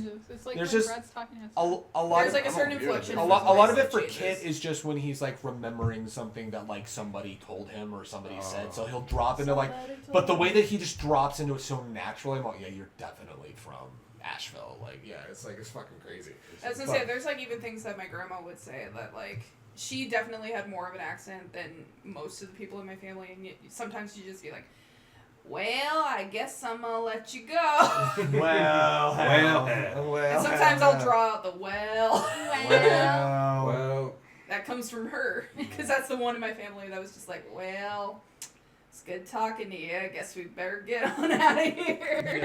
Yeah. Talk for another hour. Exactly. Yeah. She would usually be the one. It would usually be at her house. We'd start off on the couch and just be like, all right, I guess we better head out. Start getting up. Oh, we got another story. Well, We're gonna hang out a little bit. Okay, now we really have to go. I'm surprised. Here's the Get thing. to the kitchen. Would you consider And the door. Here's the thing I got for you. And then we leave. Babe, here's the thing that I got for you. Would you consider leaving after the birthday party and then magically ending back up after getting the Staff of Mishi call, and then dealing with the dragon, and then finally leaving your home? Would that be considered a Midwest goodbye? Because you yeah. Yes. I only say no because the conversation did not continue as we were getting That's out. fair. That is fair. If for some reason someone stayed with us that had started the original conversation and just kept going as we traveled, then it would have. Reggie was with us the whole time. Yeah, but he Gerbo! He like dipped after a while. No, he dipped when we were leaving. We left Gerbo, yeah. We did leave Gerbo, yeah. That was real funny. We're just, I just remember me going like, wait, where the fuck is Gerbo? Uh-oh, we left him at the Temple of Mishikal. It's fine, he's safe. It's fine, at least he's in a safe spot. The ear's on, his favorite tunes are playing. He's got to teleport to his big dummy mommy girlfriend. That's what he's got to do. I was going to say, his girlfriend knows where he is. Yeah, she's coming back. He's listening to his favorite bardcore. It's fine. It's all good. The air's yeah, on. he's so cool, dude. He's so cool. Easy core. Easy core, let's go. Shire core. Shire core, let's go. So Chrissy and Sylvia, how's the romance going? Update. It's not going. How well, since the last did after, you guys since the last Afterbrew where you're like, I don't know what's gonna happen. Some failed rolls have happened. Since that happened, there were a lot of failed rolls. If Chrissy didn't take the initiative, it wouldn't have happened because she was getting really frustrated. Roll of the dice, man. I get it. I did rewatch that episode. I did rewatch the episode where he I was gonna say, tried to try. Yeah, he did. Well, he tried at one point, and then because there was a point before. Yeah, there was a point before that. A little bit. He fumbled the bag so hard. And then they were just staring at each other, and she got upset and she pushed him away. Yeah. And then she got up and she drank herself silly and she stayed the night in the bar, and he snuck out behind her to meet your mom or something like that, right? That sounds correct. Yeah, that was in the Badlands. I remember that. So you went to go meet your mom by the well, and you saw me like slumped over with my drink. Wow, the lights just shut up. But the thing was, before right after that, he told Chrissy, just forget that ever happened. Let's just focus on what we have to do. I remember that. And Chrissy got super pissed about that. She was so mad that he's just like, oh yeah, well forget it. It doesn't mean anything. Let's just go forward. And so she was like, okay, you want me to forget it? Fine. And so when he later on was drinking and we were in Osprey at this point, he leaned over and he tried to give Chrissy a kiss, and she moved and she's like, you're drunk. And you guys were talking we were talking. You're like, why? You're like, does she like him? Why would she move out of the way? Stuff like that. And you guys were having a conversation, and so Chrissy, she's like, well, I'm gonna go, and then she gets up and she leaves, but she was like really upset and kind of flustered. And then Suya comes out, and he like, oh, congratulations! Pride was last month. You actually gave him. One of you. No, it was you. You gave him better roles for his charisma. Oh. You did. Really? I think aided him or something like that. You gave him guidance. Guidance. Yeah, you guidance. That's right. Because he was gonna go after me, and you're like, you know what? I'm gonna help you out. I'm gonna give you guidance. Oh wait, it was either guidance or enhanceability. Enhanceability. Because that's what it was. Enhanceability lasts longer. Whatever it was for charisma. That's so. Yeah, it had to be enhanceability. Because enhanceability, you're able to choose which stat. Yeah. So you also that lasts longer. You give him more charisma, and then when he comes out of the door, for her. Hey, yeah. So then he comes out of the door, and it comes out like he has sparkles around him, and that's how like Kirsty sees her or whatever. She's trying to cool off outside, like she's flustered. She was gonna go to the castle, and then like. And then so he like stops her and he goes like, you know what, I'm tired of, hiding my feelings because I don't want to hold this in anymore. I love you. And she's just like, oh, I don't know what you want me to respond to that. Like, you told me to forget it, so I've forgotten it. Like, she was still mad. She was, So he was like trying to, kind of talk her down a little bit, and then, he did some charisma rolls. And charisma. And so, they didn't end up kissing or anything, but she said I love you. I remember that. To him too. And then she walked away. So they went separate ways. As he was walking away from her, she said, I love you too. I remember and that. And then he stopped, he smiled, and then they both went their separate ways. Then later on,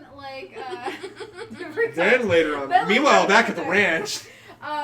When Osprey Castle was almost finished being built and we had already dealt with a lot of stuff, we were spending one final night at Osprey before we were leaving to go to the area where Evermeet was. So we had to go to the beach docks. The beach whatever. episode. Yeah, we had to go to the docks in order to catch the ferry to go to Evermeet. That's right, yeah. But before that, we stayed one last night at Osprey. Was that when we hijacked the boat? Yeah. That would be it. Yeah, we hijacked a boat. You got a room with some cheese. Hell yeah. You got a room with elven bread. That was so tasty. And then there was room with sausage meat in his. Okay. And then Chrissy was... Did you measure it for comparison? We're not going to read too much into that. Ruler for comparison? And Chrissy was trying to give him hints like, well, if you need anything, I'm just right down here. And, he was just like, okay. And she got mad and she stormed off and she slammed the door. And so later on in the middle of the night he comes and he knocks at the door. He's just standing there. His rolls were awful. I felt so bad. He was trying. He tried twice on the rolls right there. I remember that. He was trying as hard as he could. And he's still basically his character is just kind of standing there and Chrissy's like, what do you want? And he's just like, and then he was gonna come out. So I rolled and I grabbed him and I pulled him in the room. That was the A, yo. And then in the morning, Chrissy freaked out. Because she kind of it was like. Didn't I roll an insight check about how good you were doing? No, because I went downstairs and I was red and stuff like that when you guys were yeah, that's right. We made the thing of even Amaryllis wouldn't even have to roll. She would know. Even she knows. The innocent girl knows. Yeah, because Chrissy was doing this with her hair and she was really timid, which wasn't her. No. Yeah. Here's the thing. You say Amaryllis is super super super innocent. She's probably read a textbook of how that process happens because she likes to learn about anything she can get her hands on. I've read porn. I know how this happens. She's probably read about it. I've been on book talk. I know what this is. Or something. It's she's read up how the process goes or whatever. It's not like she's gonna inquire any further about how that works, and she's also not gonna be if you use innuendos or shit around her, she's not gonna catch it because she's just I don't know what that means. I tell you, this wasn't in my textbook. There was the plot line. Maybe it was. After the first Afterbrew. No, she'd remember. I think it was when we were first. No. When did we go to? Was it the school where the? That was a while back. That was a long while ago. Which school? The school where one of the cloaked people was at. That was a long. Is that the one that Chrissy set on fire?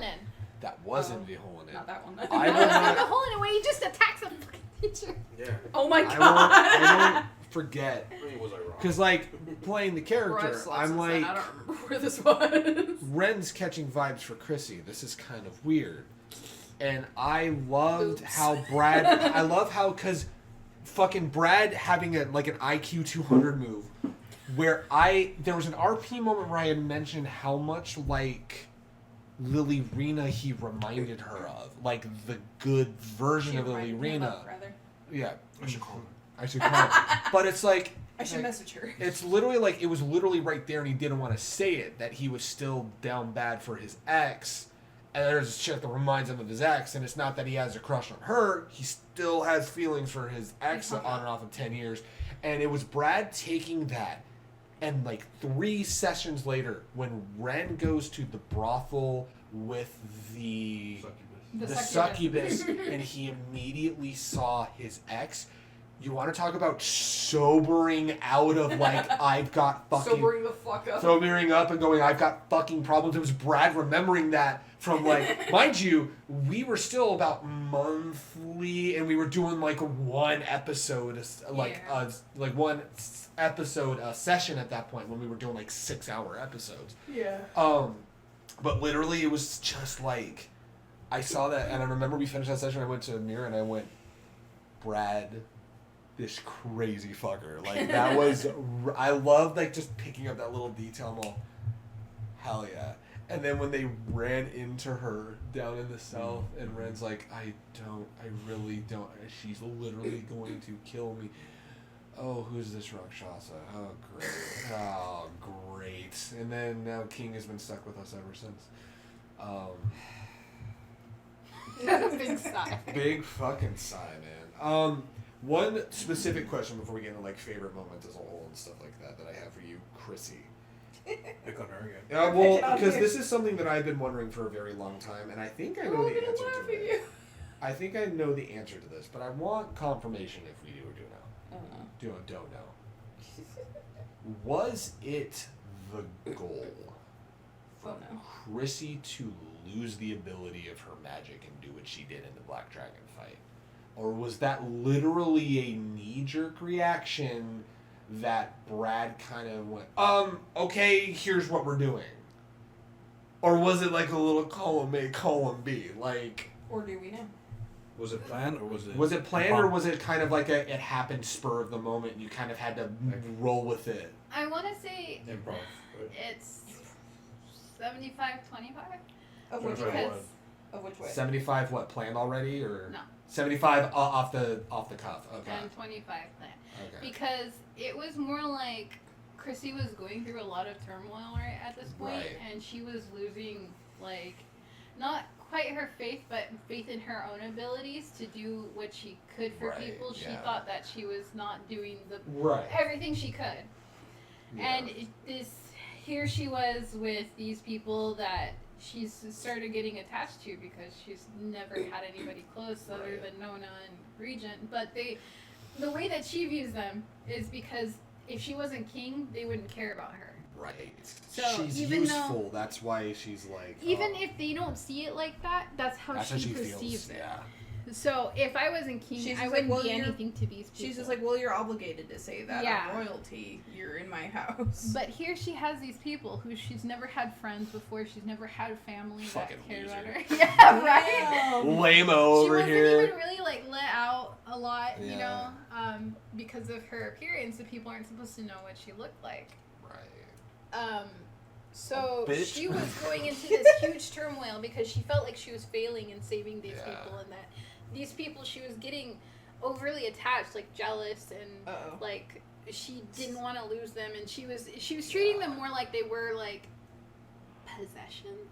Right. But she was struggling with that herself, and so Brad was like, okay, I see you're struggling with this stuff, like give me more insight into what Chrissy is feeling and what she's doing right now. So I did that, and he came up with that stuff. So it was kind of like, I didn't know that was going to happen, but it was something that... There was something tied to the story that you already had. That he had discussed with how she was feeling. So basically, he took the bog and her feelings, and he made it into that. And then we had to kill the dragon twice, which was fun. Died twice. Yeah. Sekiro. The stone played a big part in that because Amaryllis was the reason Chrissy got revived. Because she was dying, and all of the magics that the army came and put forth into Chrissy wasn't reviving her because her health points kept dropping every time they healed her. It was that Alistair was still pulling Ren to the book, which, like, that dichotomy of, like, Ren's like, we shouldn't fucking be here, but, like, oh my god, it's right here. And in that he's trying to fight going off to get the book because he's like, but Chrissy's, like, dying. Like... Yeah. You literally need to let me make sure my friend is okay. We'll fucking get the book later. This is more important right now. And it was like, I felt that was like one of the final moments of ripping control back, like taking control back for Ren. Because like, up until that point, Brad was playing this game of like, well, you're you for now. And then he'd give me a card like, you're not you now. I'm like, okay, Brad. That's fucking great. The amount of times it had to flip-flop back and forth, and then I didn't even have it planned with him that I was just going to start pushing back. I was going to start pushing back, seeing how much, and trying to toe the line, and then that was, I think, the moment that it finally, like, snapped in that, where it's like, because that's when things calmed, was after Chrissy was dying, and it's like, no, we got to get the book. It's like, well, get the book. Like, this is more important, you know? Because it's like the book is there, and then hey, lo and behold, we waited a couple seconds, and then we got the book. Ta-da. Well, when I got revived, actually, was when we had the second fight because she revived me, and as soon as she revived me, the second version of the dragon came out. That's when we got locked in. That the hags revived. Yeah. And Alistair, at that point, she surrounded you in moss, and it became her form that was around you. That was. And that was from the moss created.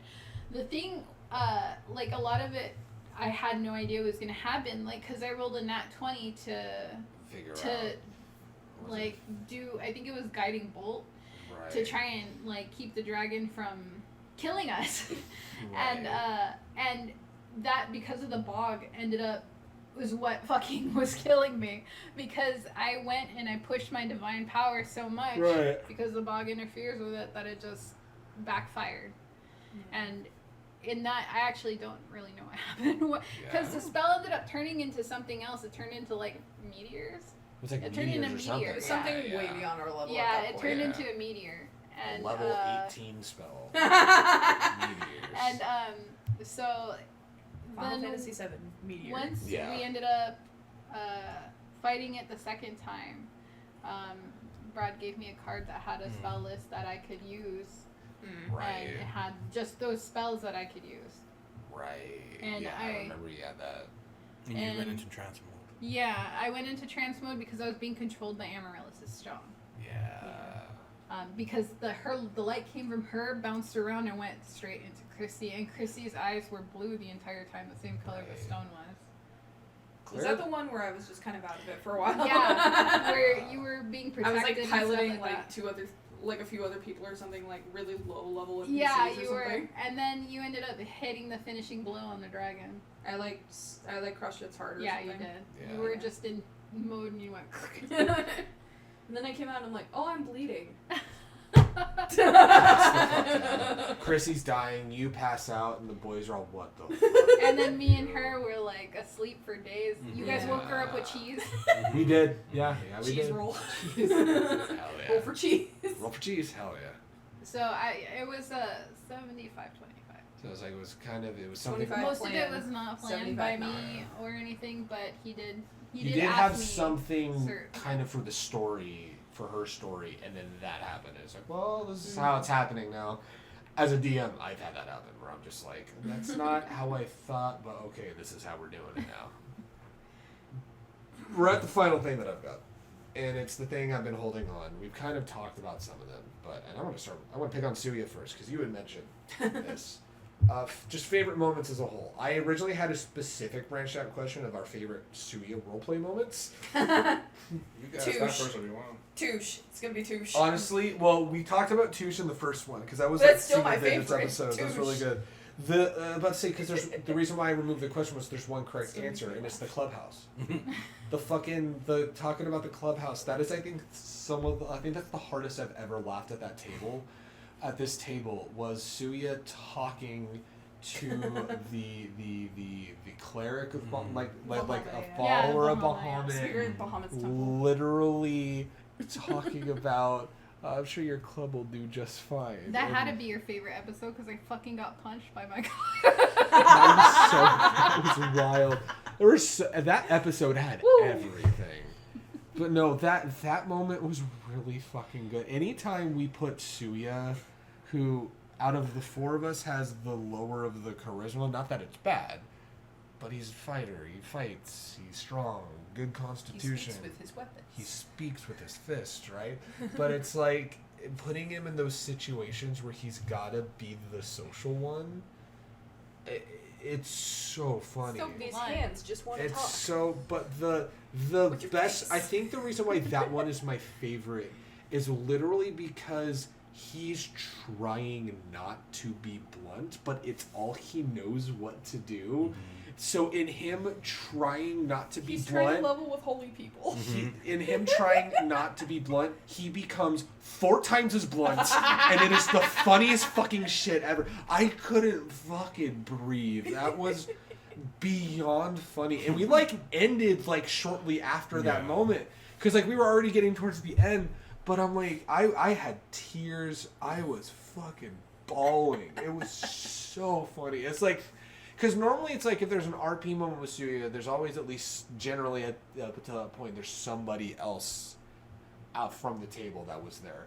That was literally we fucked off to research and look into stuff because I think Ren was still trying to figure out stuff about Elistray. And then you guys, you were just, trying to do Bahamut things because you were still trying to heal. I wasn't trying. They forced me into that. Oh, that's right. I was trying to run away from that. And meanwhile... I didn't want to face my god. So meanwhile, because you had lost your powers at that point. Yeah. You're just like... Meanwhile, my god was like, hey. Hey, girl, let's talk. Hey, girl, let's talk. Let's go. Hey, you're doing great. So we're all busy, and it's just Suya and this random dude at breakfast. No, it was a girl that was talking to him. Everyone's a dude. It's fine. Dude is gender neutral. Dude is a gender neutral term. Everyone is dude. But literally, just talking to this chick, just being like, yeah, fighting the good fight. It's just like, oh my guy. Oh, it's I'm sure he's trying. I'm sure your club will do great. It's still so fucking funny. Oh man! When I was editing that episode, it was. I just hear him cackling from the other room. I really couldn't breathe, even rewatching that when trying to. I was out in the living room and I could hear him just cackling. It was so funny. He just says the most off the wall things. It's so good.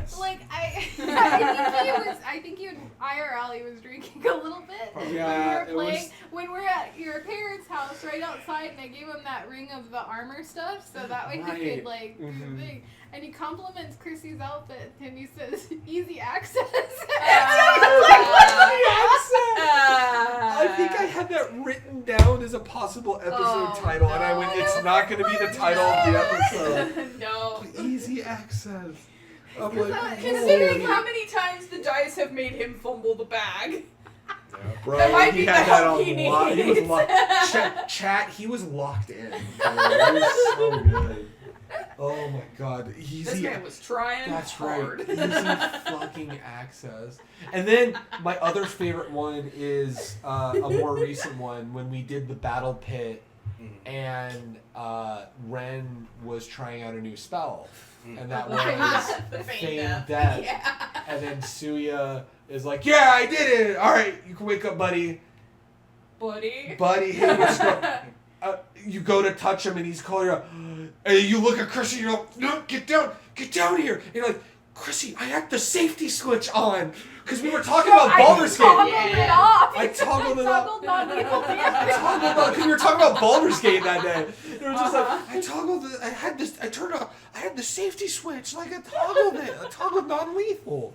He's dead. And he was like shaking you, like come on, buddy, and then he like turned around I and had to smiled. I'm like, do I fall for it? And I'm like, I fell my rolls. Like, yeah, I fall for it. Yeah. But it was so funny because the way that he was acting it out, he was like trying to shake you, and then he'd look toward the crowd and be like, Yeah. Come on. It's literally the scene. It's like, yeah. No, you fucking come on. And then he The told bitch slap of life. and then he tells the people there, we want to take his body because we're gonna eat it. I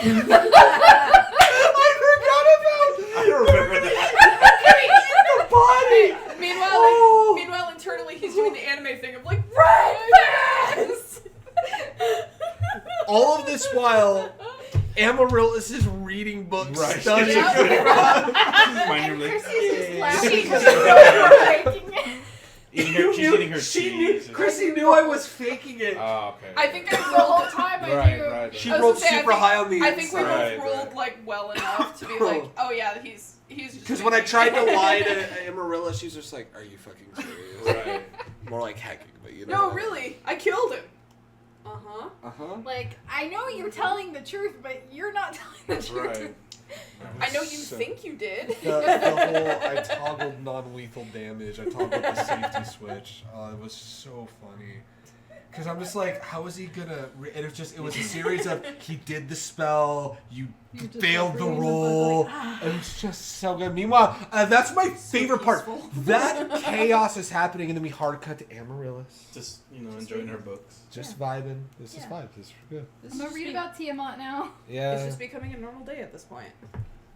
Wow, Suya that's and my Ren are favorite. doing stupid Those things are in my- the those are my- background, and here I am Those are my reading. favorite specific because like there's especially because like out of all of us at the table, Mira and I are the more narrative ones, but we have really learned to appreciate how combat works and stuff like that.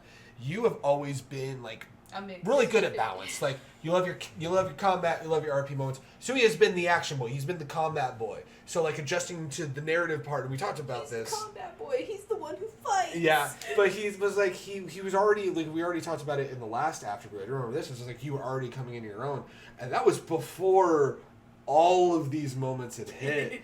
And it's like I think what I have liked at least in these is just like with the clubhouse one. It was just him and Brad And someone else. and that was really funny. But with that other one, it literally was the series of events and the just rolling with it that like I already know when there's a Ren Suya moment it's gonna be chaos. But when like you fail an insight roll when Ren's pulling shenanigans makes it 10 times funnier, and then it gets even funnier when you and or both of you succeed, and you're just like, are you fucking serious? But then you at least are like, no, he's gonna figure it out on his own. He'll figure it out. Meanwhile, I'll play along. Yeah. Meanwhile, there are times when the three of you are doing shenanigans, and I'm just having to play the straight person over here going, I can't handle three of you being drunk. One of you is gonna sober up right now. Oh yeah, like the tablet. And it's either gonna be Yeah. you or you. Yeah. It always ends up me because the last time I was stumbling drunk, I went into a That's when thing Usurk that triggered a happened. rune. Yeah. That's when Oh, Usurk yeah. happened. She drunkenly stumbled into Usurk, so like, yeah, that's what happened. That triggered the time loop, right? Yeah, Yeah. it was that The one I nearly fucking the failed never for all of waking us. dream rune thing. Yeah. Like it puts you in this never-ending loop Yeah. and you never wake up. You But s- The you one s- I nearly failed for all of us. Usurk these nuts. I tried, man. The I moment, was so scared. the moments that when I RP by myself are always my favorite moments because I get to just let loose. Yeah, Have fun. I there's But- times when I realize you're like doing a thing, and I love. At times I'll just sit back. I'm like, I'm letting this happen. This is fun. But for me personally, since you're saying I'm more of a fighter boy, Yes. my favorite part was when I got pissed at Chrissy for Zog. for Zog, and I'm like, I'm pissed in real life. I'm Yeah. getting annoyed. Yeah. I'm getting annoyed. And I'm like, oh my fucking Christ, she's doing it again. So I'm like, Because I was getting my ass beat by Zog because I told him, let's get into combat. Yeah. This and is then that's when I just fucking I roll natural 20. That was natural 20. That was it. When I talk about hype moments at the Yeah. table, I think I was literally jumping up on the fucking bench, going, "He critted 3 fucking times!" And when you crit, you get another attack, and you did over like going. 200 fucking damage. And Brad going, "Oh my fucking god." Well, this fight's now easy, and I'm all, yeah, because he's pissed. Rightfully so. That was like me trying to keep track of that. I'm all, wait, hold on. Okay, hold on. We had to get the calculator. What are the fucking rules of the game? Oh my god, what are the fucking rules again? That fight was so frustrating too because I couldn't even get one thing off. I kept getting stun punched. What is it? Mini Omni Slash on him. Yeah. Just You turned into really mush. did, yeah. Well, there he went. And then now he. And everyone's like, see, that's how you do it. And Chris is just like, fuck you. Well, I did have him entangled in my That's bracers, what 'cause made I had me the roll. bracers That's of what helped. entangling That's what glass, helped. yeah. That's what it did. But that's yeah, what helped me yeah. Just turned into Because mush. I had my arm broken and Yeah. everything like that, but I convinced Zog because I was playing off of Brad's overconfidence. And I was like, okay, how can I fuck over Brad? And so I was trying to be like, Good question. It's oh, a very what? good question. You're too afraid, Valid. to see what I can actually do and stuff like that. And he was like, okay, fine, I'll let you use it. And he thought I was gonna grab the book. Yeah, And that's I what was I like- thought too. So I used the gauntlets. Yeah. And then We were all like, she That's better what I thought too, because fucking I was just not. like fucking panicking. I'm like, no. Yeah. I also, I don't know, I don't know what you guys have for answers for your favorite, like, Suya specific moments, and then we'll go to, like, I said Touche. Touche It is still always makes going to be your favorite. still makes me laugh. Touche is always going to be There's- your Easy access. there's a Easy access is really funny. There's a lot of them. I mean, in the recent night, episode everybody. when she was talking about her feelings, and then it got deep, and you guys were like, "Oh, yeah," because he's like, "Everybody sleeps." Yeah. Everybody sleeps, yeah. Everybody sleeps. I don't know. There's just a lot of moments because he just There's so many He comes quick out of moments. nowhere. Like I said, easy access. I forgot I was editing that. When I was editing that episode, I forgot about remember hearing that. I'm like, did he yeah. just fucking say easy access? Oh my god. Because I asked how he Dude. liked my new outfit, and the outfit has a higher slit up Yep. here, Mhm. and I had it's to more be drinking. open because I had to have I had been to have been drinking. it's like a more monk style, and I think he was drinking. And I access. gave him the ring, and I was like, "Oh, it'll help you take off your armor quickly and stuff like that." And I'm like, and so we were talking about the outfits, and I'm like, Yeah. "So how do you like my outfit? You didn't say anything before," and he's like, "I like it. It has easy access." And I'm like, "Oh my god, why Easy did you access say is that?" so good. It's so funny. It's So always you the mean, like, I small had to have little been quips. drinking? It's always the small little quips for me. It's like Touche. That was way back in the that. I know, was and like, it still yeah. makes me. I still I'm think still, about it. I'm still angry that I say it at work sometimes. You want to know the best part about that? It's also the worst part about that. Remember, we lost that. Lost the video. Yeah. We lost that part of the That was video some tech difficulty. because the video got corrupted. What episode was that? That was like That was 3 or early. 4, That was 5, super early. like single digits. It was is what I'm- before I came in. I think it was 3. Was it? Oh. I think it was No. No, 3, it had to have been right? after you came in. You came in. No, he was episode talking. three. He was talking to you at the campfire. Yeah. But the episode 3 was the first time I ever came in. Had to be like Could've been the same 4 or episode. 5. But that's the thing. It's like it's super. I think it was early. like 4 maybe because it was like after you would join. Yeah, I think that would be it. That sounds Yeah. about right. But Touche is always we still quote Touche. I to still this say day. that all the time. That was fucking. Touche. That was almost, if you could believe it, almost 6 years ago. Oh my Because that was God. holiday 2018. We've been playing this game a long Was that time. like New Year's? I remember the Yeah. first time we played was in It was we went to watch the My Hero Grammy's Academia. house. Grammy's house when we were We making- did Extra Yeah. Life in 2017. This year, that's gonna be 7 fucking years. Yeah. Yeah. 7 years. And That we're was such still under 100 episodes. Well, we're like locked in now. We're locked in, Chad. to wrap it up, we got our favorite moments like as a whole. I wanted to specifically bring up the Suya moments because it's just we talk. Mira, Kit, and I talk about Suya moments, just as a whole. Because I'm like, oh, Suya had this fucking thing that he said. It was fucking great. But Most just of them are title episode ideas. yeah, but favorite moments as a whole, like since that episode 12 to now. Of our characters or Just Anything. in the anything. game. Favorite God. favorite moments of the game, and I know you said you put a pin in one. No, that was it. The one I said where I did. The decimated. Then when he decimated Zoc, that is such a good moment. That is. I still love, like I said, the hype from that too. I also kind of like the one where she was getting hit on by the other. Oh, and she just wasn't having it. Oh, that was so good. I'm watching this as both a player and as Ren. You gotta be blunt with as her. Both just like player and Ren, and I'm all, this ain't happening, trying, dog. man. Like he's trying to be subtle. She's and like more interested in the book. Yeah. That was really good. Here, you can have this on me. I just love. Oh, I thank love. you. I love when Suya just randomly started No, calling it's her fine. parents Ma and Pa. Like, come on, Pa, let's go. It's like, oh, he got adopted. It was really good. The episode with the letter. Mm-hmm. I think when it comes to like serious RP moments, the episode with the letter. That was another one we had a conversation about. Don't know. You had talked to me about that for months. It wasn't because it had been, God, like a couple. We have had like lingering conversations, like for months. We had been talking about. Because she had told me. We're just like, a okay, session, how are we feeling about what Chrissy did this session? It was one of those How things pissed where are I think we? it was How one of, I think annoyed it was, are we? It was I like forgot, what did I do that made you write You that just letter? kept being reckless, and we were just like, bro. there was a fucking point. Tired. It was. And I think it was around the time you started. You weren't back to full power, Yeah. but you were getting your power back, and then you became more like, reckless than normal. Yeah, you were right? being reckless. You were like popping off a little more on everybody, and we were just like, what the fuck?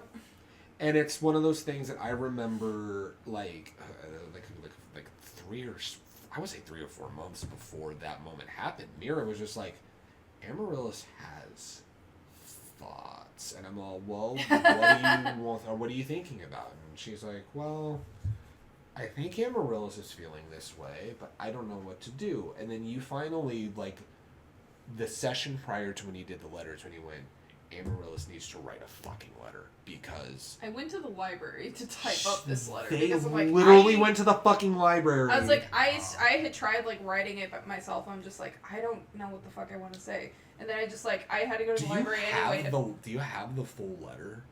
I don't remember. I still have. I gave it to have the her. letter. I'll give it to her. Did we read the full thing in the She episode? did, yeah. She did. We did, yeah. I said it's up to her if she wants to read it out loud or to She herself, did. and she read it out loud. Oh, that's right. Yeah. But yeah, like I had typed it up and then I wrote it down afterwards. She typed it up in order to get what it needed to be, but I it's still like, have it. yeah, it was. Because I was sitting there like, okay, I need to type something up because she doesn't know how she's gonna say this, but she's definitely not gonna say it to Chrissy's face. Mm-hmm. She's better at writing it down and leaving it for someone to read. I get that. Mira had mentioned, like, I feel like Amaryllis would write it down, and I'm like, and you, like, Mira was like stressed, like. I had to want pick this up books to at the stay in library character. anyway, so I just It's decided like- while I'm there, just get on the computer and type up something. Mira was just like, I need. It took me all of 30 minutes. I need to make sure that this is in The library gave character. you motivation. That it's like. It honestly did. Yeah, but Mira was like, I just need to make sure it's in character. It's not overstepping bounds. It's not this. It's not that. And then I remember Yeah, I was like, is this too harsh?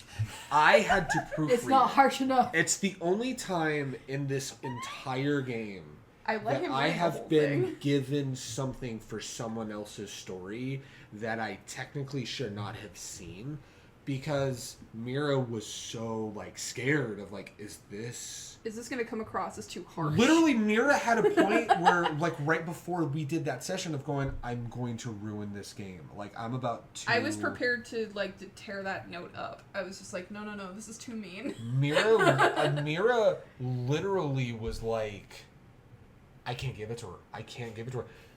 She had to talk to Brad and be like, so she has a letter that needs to get to Chrissy. Mm-hmm. And it was so passive. And I'm like, I'm sitting there. I'm quietly taking bets. I'm all, I bet you Chrissy doesn't even read it. I was fully prepared for that too. I was fully ready for her to go, I don't got time for this. I'll look at this Or later. like too long didn't read. Too long didn't read. Like I was ready for her. Because once I to- started typing, it just started flowing. I'm just I like, was ready I don't for know when her to stop. to not read it for a while. I was ready for it to be given to you, and it sits there, and then in the bag of holding for it a while. sits there, and then you take a look at it months down the line, and then it explodes way later down the line. Yeah. That's what I was expecting. Because number one, it's paperwork. Chrissy doesn't like paperwork. She got a PTSD response there.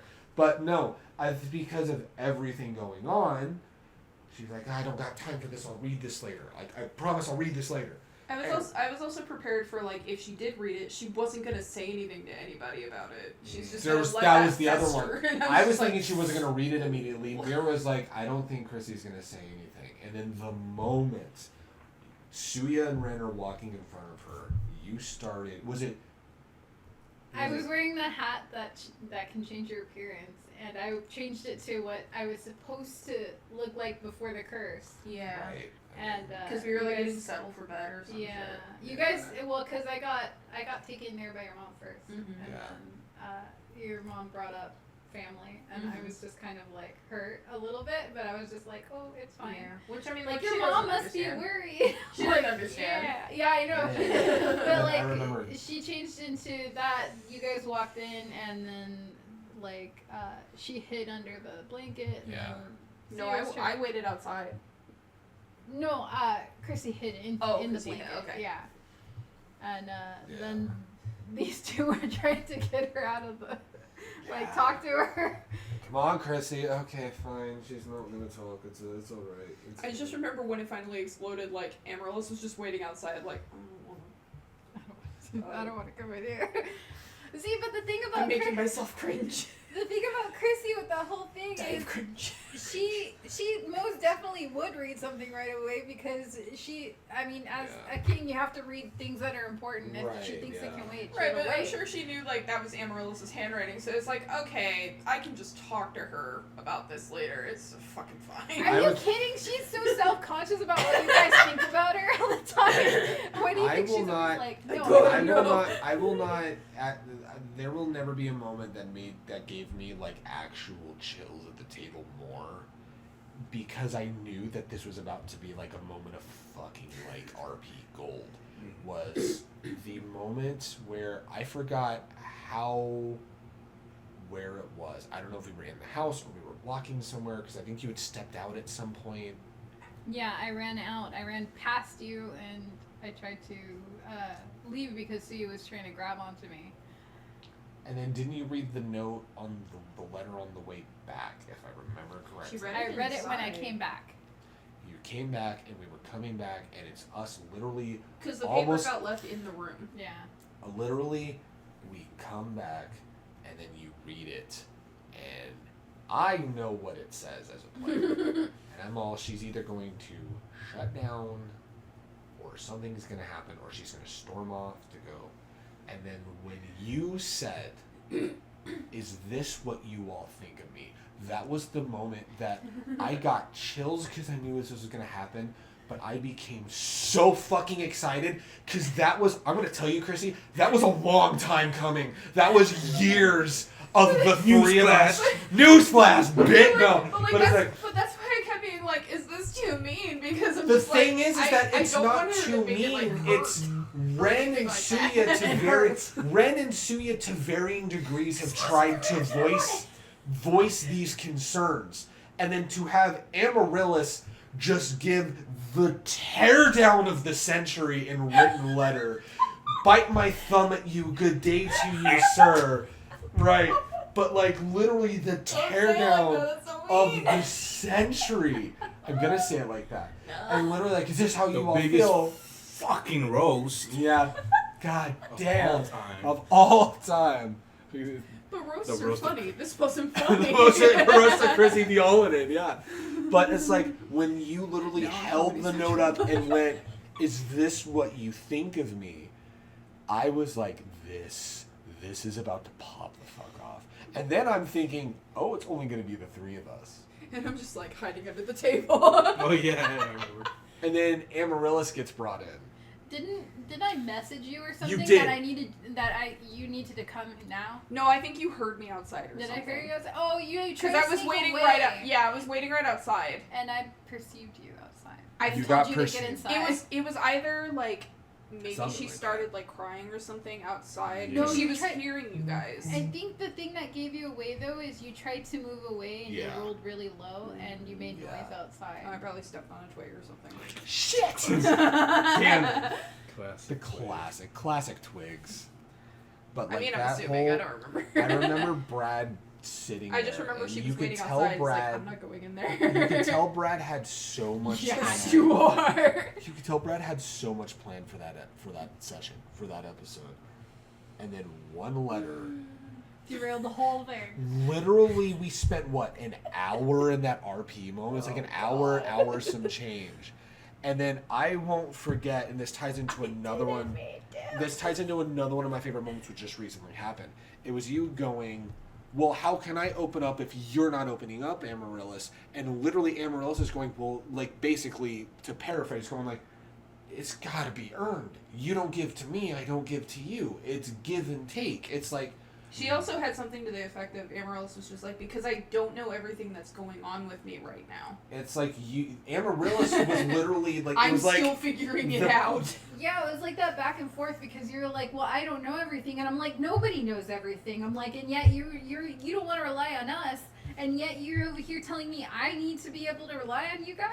And then meanwhile, Amaryllis is like, yes, I need to rely on you, but I need to know what I need first. I need to know what's going on first.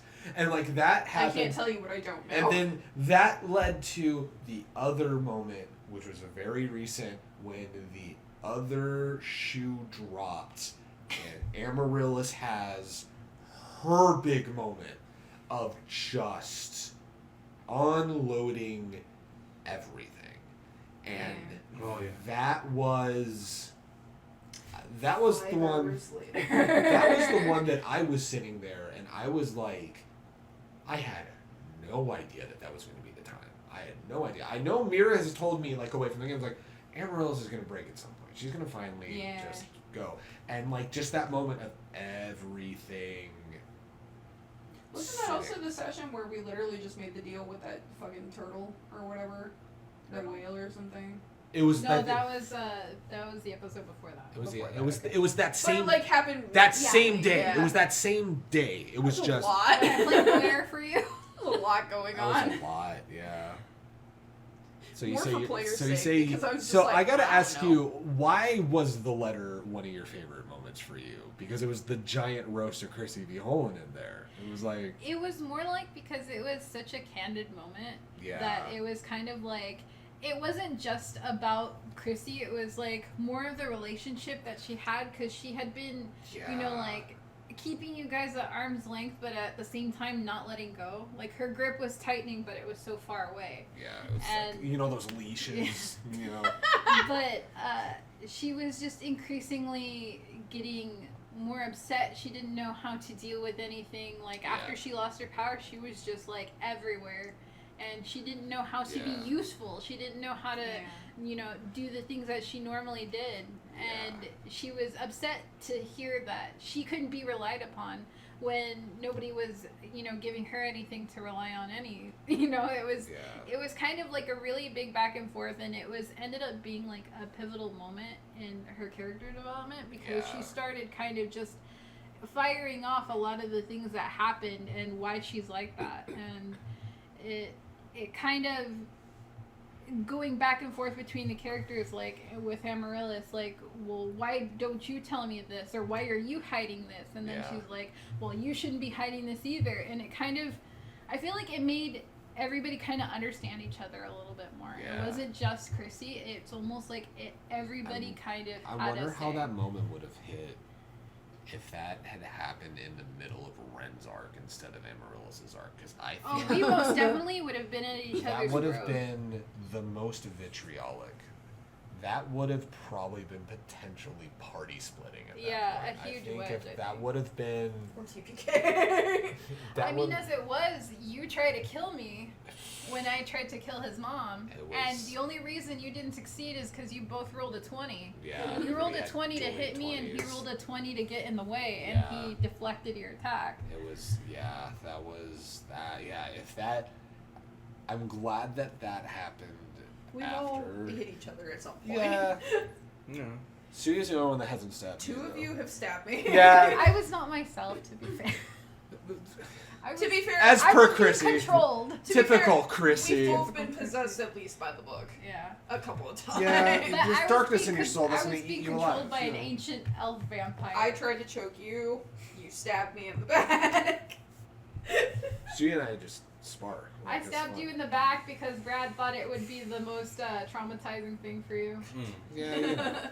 That was Because fun. you got stabbed in the back already. Oh, yeah. You want to talk about something that didn't help that letter? Oh, that came off the heels of that whole Yeah, it shit.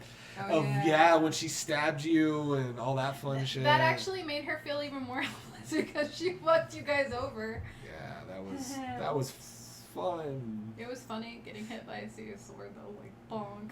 The bonk, yeah. I just remember like early RPing, like when Ren had stabbed Amaryllis. I was like, I don't know how to RP this.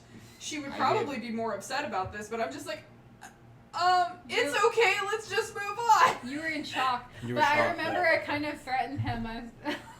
I was the one telling Amaryllis way back then. I was the one telling Amaryllis, you can't hide this. I don't know why you're trying to like cover for me. It's like, no, like here's what fucking happened. I went into bad mode. It was not good. I think I The bad vaguely switch remember was the toggled off. conversation between Ren and Chrissy was Chrissy told Ren like Like, if you do that Amaryllis- again, I will kill you. yeah, Amaryllis seems to have forgiven you, and I won't hold it against you this time. But if you betray us again, I It's will on kill site. you. Yeah. And then all the illustration happened. You know what? I don't count All possession, but the that one wasn't. illustration happened. That was Ren's paranoia that caused that with Amaryllis. He was still lingering in those old Crimson ways of Yeah. when the mission's gone south and there's This a was dragon before he attack. got better. The dragon was attacking, and then all of a sudden he's led to a closed off alleyway, and it's like And she's acting kind of sketch. she's acting sketch, and it was like. Meanwhile, yeah, she's no. just confused. Yeah, so, oh, okay. Where well, did he go? That's fine, I guess. All right, That nothing was the down one here, thing I guess. to tie that back Weird. to going to see Amaryllis' parents. I was like, what? I hope her parents don't find out about the amount of times their daughter has been stabbed. Some of my favorite. It's fine, moments is she when, has like, we're burns on now. the edge of telling them.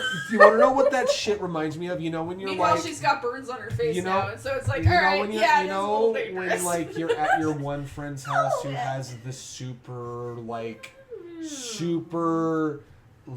conservative, holds you way too close parents. Yeah. And you're at their house, and you and your friends are talking, and then you go to say something And that will. They give you the look, and you're like, you know, when we went and we broke bread at the local church, you know, you're like, you gotta like make the really awkward pivot. You know, whenever we stayed over for study room, like we We stayed over after school tutoring. We stayed over at the Ben's house. We hung out with Ben. You know, that was fun. You know, it was that vibe. It was, oh my god, it was. It was scary how easy it was to tap back into that. Like, oh, we can't tell him, and I'm like, I am in my 30s. I have Remember not had when to we worry stayed about up volunteering at the soup kitchen? Soup. I'm in my 30s or 40s. I am 30 or 40 years old. I do not need this. What about you, babe? What are some of your favorite moments? Oh no, man. Just playing the game. Yeah. That's fair. That's so fair. I didn't realize it's almost 1 a.m. now. That's We're fine. getting delusional. It's all good. It's also just my brain fog, I think. Oh, that's fair.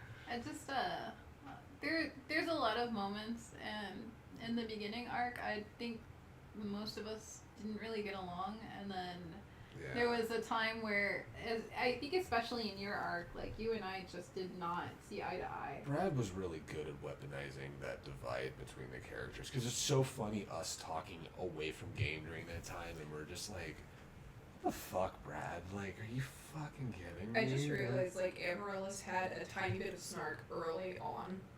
Oh, Because really? didn't we come towards a temple that was kind of a little corrupt? Oh. And she made, like, a passing comment about it while we were there. I feel like that's vaguely familiar. Because it was something along the lines of you should be helping them, not demanding like money or something. Oh, what are I you doing? feel like that was like a single digits. But it was something about the way she said it. She was just like, "Why are you doing that here?" Yeah, that. was the origin. That should have been. Or the her red flag. villain. Her Her villain arc villain started early. origins. Her villain arc started early. Yeah, I know. But Brad That was, should have been the sign. Brad was really good at weaponizing. I think it was the Helm Church that we took the sea captain to when we had the thing that the dragon turtle attacked us, and we were trying to keep people alive, and we saved some people. And when we got to the Helm Church, they were like hassling us for money, and you snapped at them, and then like you and I were like really upset at them, and they ended up giving in. One of my favorite recent. This is gonna So it sound was a like Helm Church that did this is gonna sound like an oxymoron, but one of my favorite recent arguments was when the three of us were excited to go on a boat again, and Chrissy's all, we could have just teleported. And I will not forget, I edited that episode, and I'm literally telling Kit, I'm all, but boat! And he's like, yeah, Exactly. boat! Talking to the man who did a seafaring campaign, he's all, fuck yeah, boat! Boat, cool! Like, I think that was one of the episode titles was Boat Cool. It was like, yeah, no, it was like, I'm like, yeah, we go on a boat. And you're This just man like, has also played the Oberdin, so like that's true, yeah. he just likes boats. And I was just like, boat, dude, sea. Do you see? My brain died. My brain completely died at that Do you point. see? Do you see this? But no, it's like, because it was such an arbitrary nothing argument. Because you're like, we could have just teleported, and I'm like, but it's a boat. Boats are cool. And she's like, I don't got a problem with boats. Boats fun. You I'm gotta, just like, you gotta we could've see where saved her. Christy's coming from. She has a kingdom that has nothing but a fleet of boats. Yeah, that's This is normal shit for her, and it's just boring. Meanwhile, Boats. meanwhile, I'm over here like, Boats. yes, we do have a teleportation scroll that we could use for multiple people, but maybe we should save it for when we really, really fucking need See? it. Amaryllis was thinking practically. These two were Suya just and Ren thinking- were like, but boats are cool. Yeah, these We are wanted the our guys One that were Piece doing and this we wanted- to the water. That's another one of my favorite Suya moments was They were when we thinking were of the trying seabed. to get the water out of the boat and you were throwing it out of the one room and you're like, man, this is going really well. Meanwhile, Ren's room is like double the like amount of water. It's like, what the fuck's going on? And Suya's like, man, mine's just fine. I don't know what's going on with you guys. We somehow fixed the boat. somehow. Pirates on a boat. Dude, I remember there also being that moment of like when y'all were just like, I don't know if you were talking to the captain of the boat or whatever. It was not this like recent time, but like It was one the before. one with Vahonen when Yeah. we were leaving. Yeah. The one I fucking just jumped onto and started mending shit. Oh no, the one to Evermeet. Yeah. Oh, the Evermeet Y'all were- boat. you That was snuck the behind Y'all were the just boat, chatting yeah. it up, and I was just noticing like the things. wrong you with were the trying ship, to and I was hijack just like, that boat. Yeah.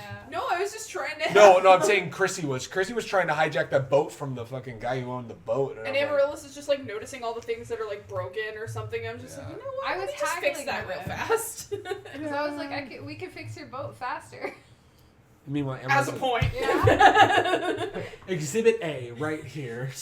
I don't know. You guys got any more favorite moments? Oh, there's so many. A lot to come. I There's too many. I But had those one were the just main now, ones, and yeah. you started talking about boats, and I forgot. Start talking about Oh, boats yeah, and you just forget. started talking about boats. Shout out to boats. Boats, Boats and hoes. Pirates on the fucking boat. Playing lawyer for Amaryllis was pretty fun. Oh, one of my other That was favorite... more for player because I'm just like, You're like, I don't know how this sounds. Another one of my favorite moments was when Sounds good to me. Suya and Sounds good to Amaryllis me. had they tag teamed the paperwork.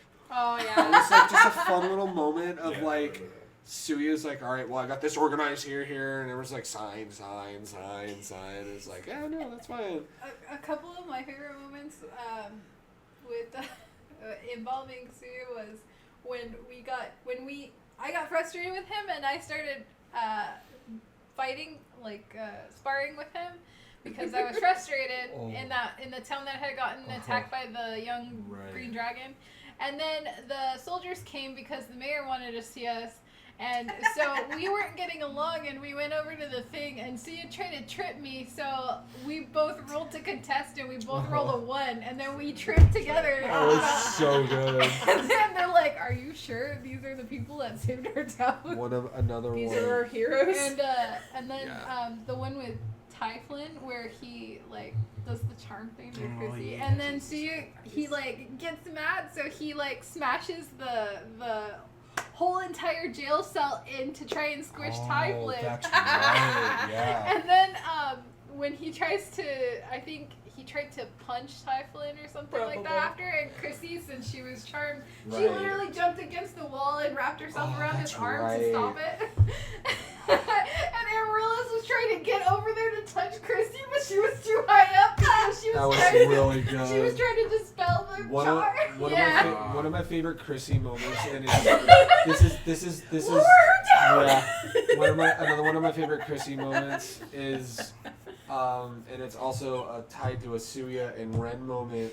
Because of, the wildest shit is when Chrissy rolls low on something and we roll high on something. It's the fucking will of the wisps. And it's Chrissy not knowing what the will of the wisp was, but we rolled, but like, you and I specifically rolled really high, and it's like, oh yeah, no, you know about the will of the wisp, and then she's like, yeah, the will of the wisp, and Ren's like, yeah, why would you fucking follow the will of the wisp? And you're like, I didn't know that it was Bash on Chrissy season, and I'm like, but it's the fucking will of the wisps. Like, they were little lights, and they were laughing. You do not follow them, especially if they're laughing. You do not follow them. It's like everyone going like, Chrissy, are you fucking serious? But like, it works out in lore because like she wouldn't fucking know. I mean, come on, No, she read a book about Will-O-Wisp. It had pictures on it. Even he knew. It's cool. But that's pictures. what makes it funny is like we all three like rolled high enough. It's like Amaryllis, you probably read about these. You probably grow up like hearing about them. Yeah. You two rolled well enough. Suya's probably seen it in a picture book or something. Ren, you've probably like seen these in your village or some shit. Heard stories. Chrissy, what the heard fuck? stories in the village. Yeah. I was in a castle when you guys won. That is one thing. But did you have a ballroom? And did it have balls? I like big balls. Shut up. It did not have any balls. Damn. Got neutered in. Only I have the balls now. So I'm the captain now. So no head. That was one thing. That is one thing that did not happen in No head. So no head. That's one thing that did not happen in Ren's story that I gave to Brad as a thing that could have happened, and if we get to the end of this story, I say because we could die at any fucking point, but if we get to the end of this story, I am gonna have part of his epilogue be that he goes back here. I thought, because he was born and raised in the Badlands, I thought we were gonna go back to his village at some point. I legitimately thought we were gonna go to Ren's where he grew up. And that was the one thing I was like, I gave that to him. Like, he grew up in this village. It makes sense because he grew up in the South. His mother, whatever. And we didn't go. And I was so ready because I have a 5-page document of history and NPCs and everything about that village. This is the player that has the 5-page backstory. That literally, I'm like, if he ever needs it, it's was right there. But then we took the pivot turn immediately to Evermeet.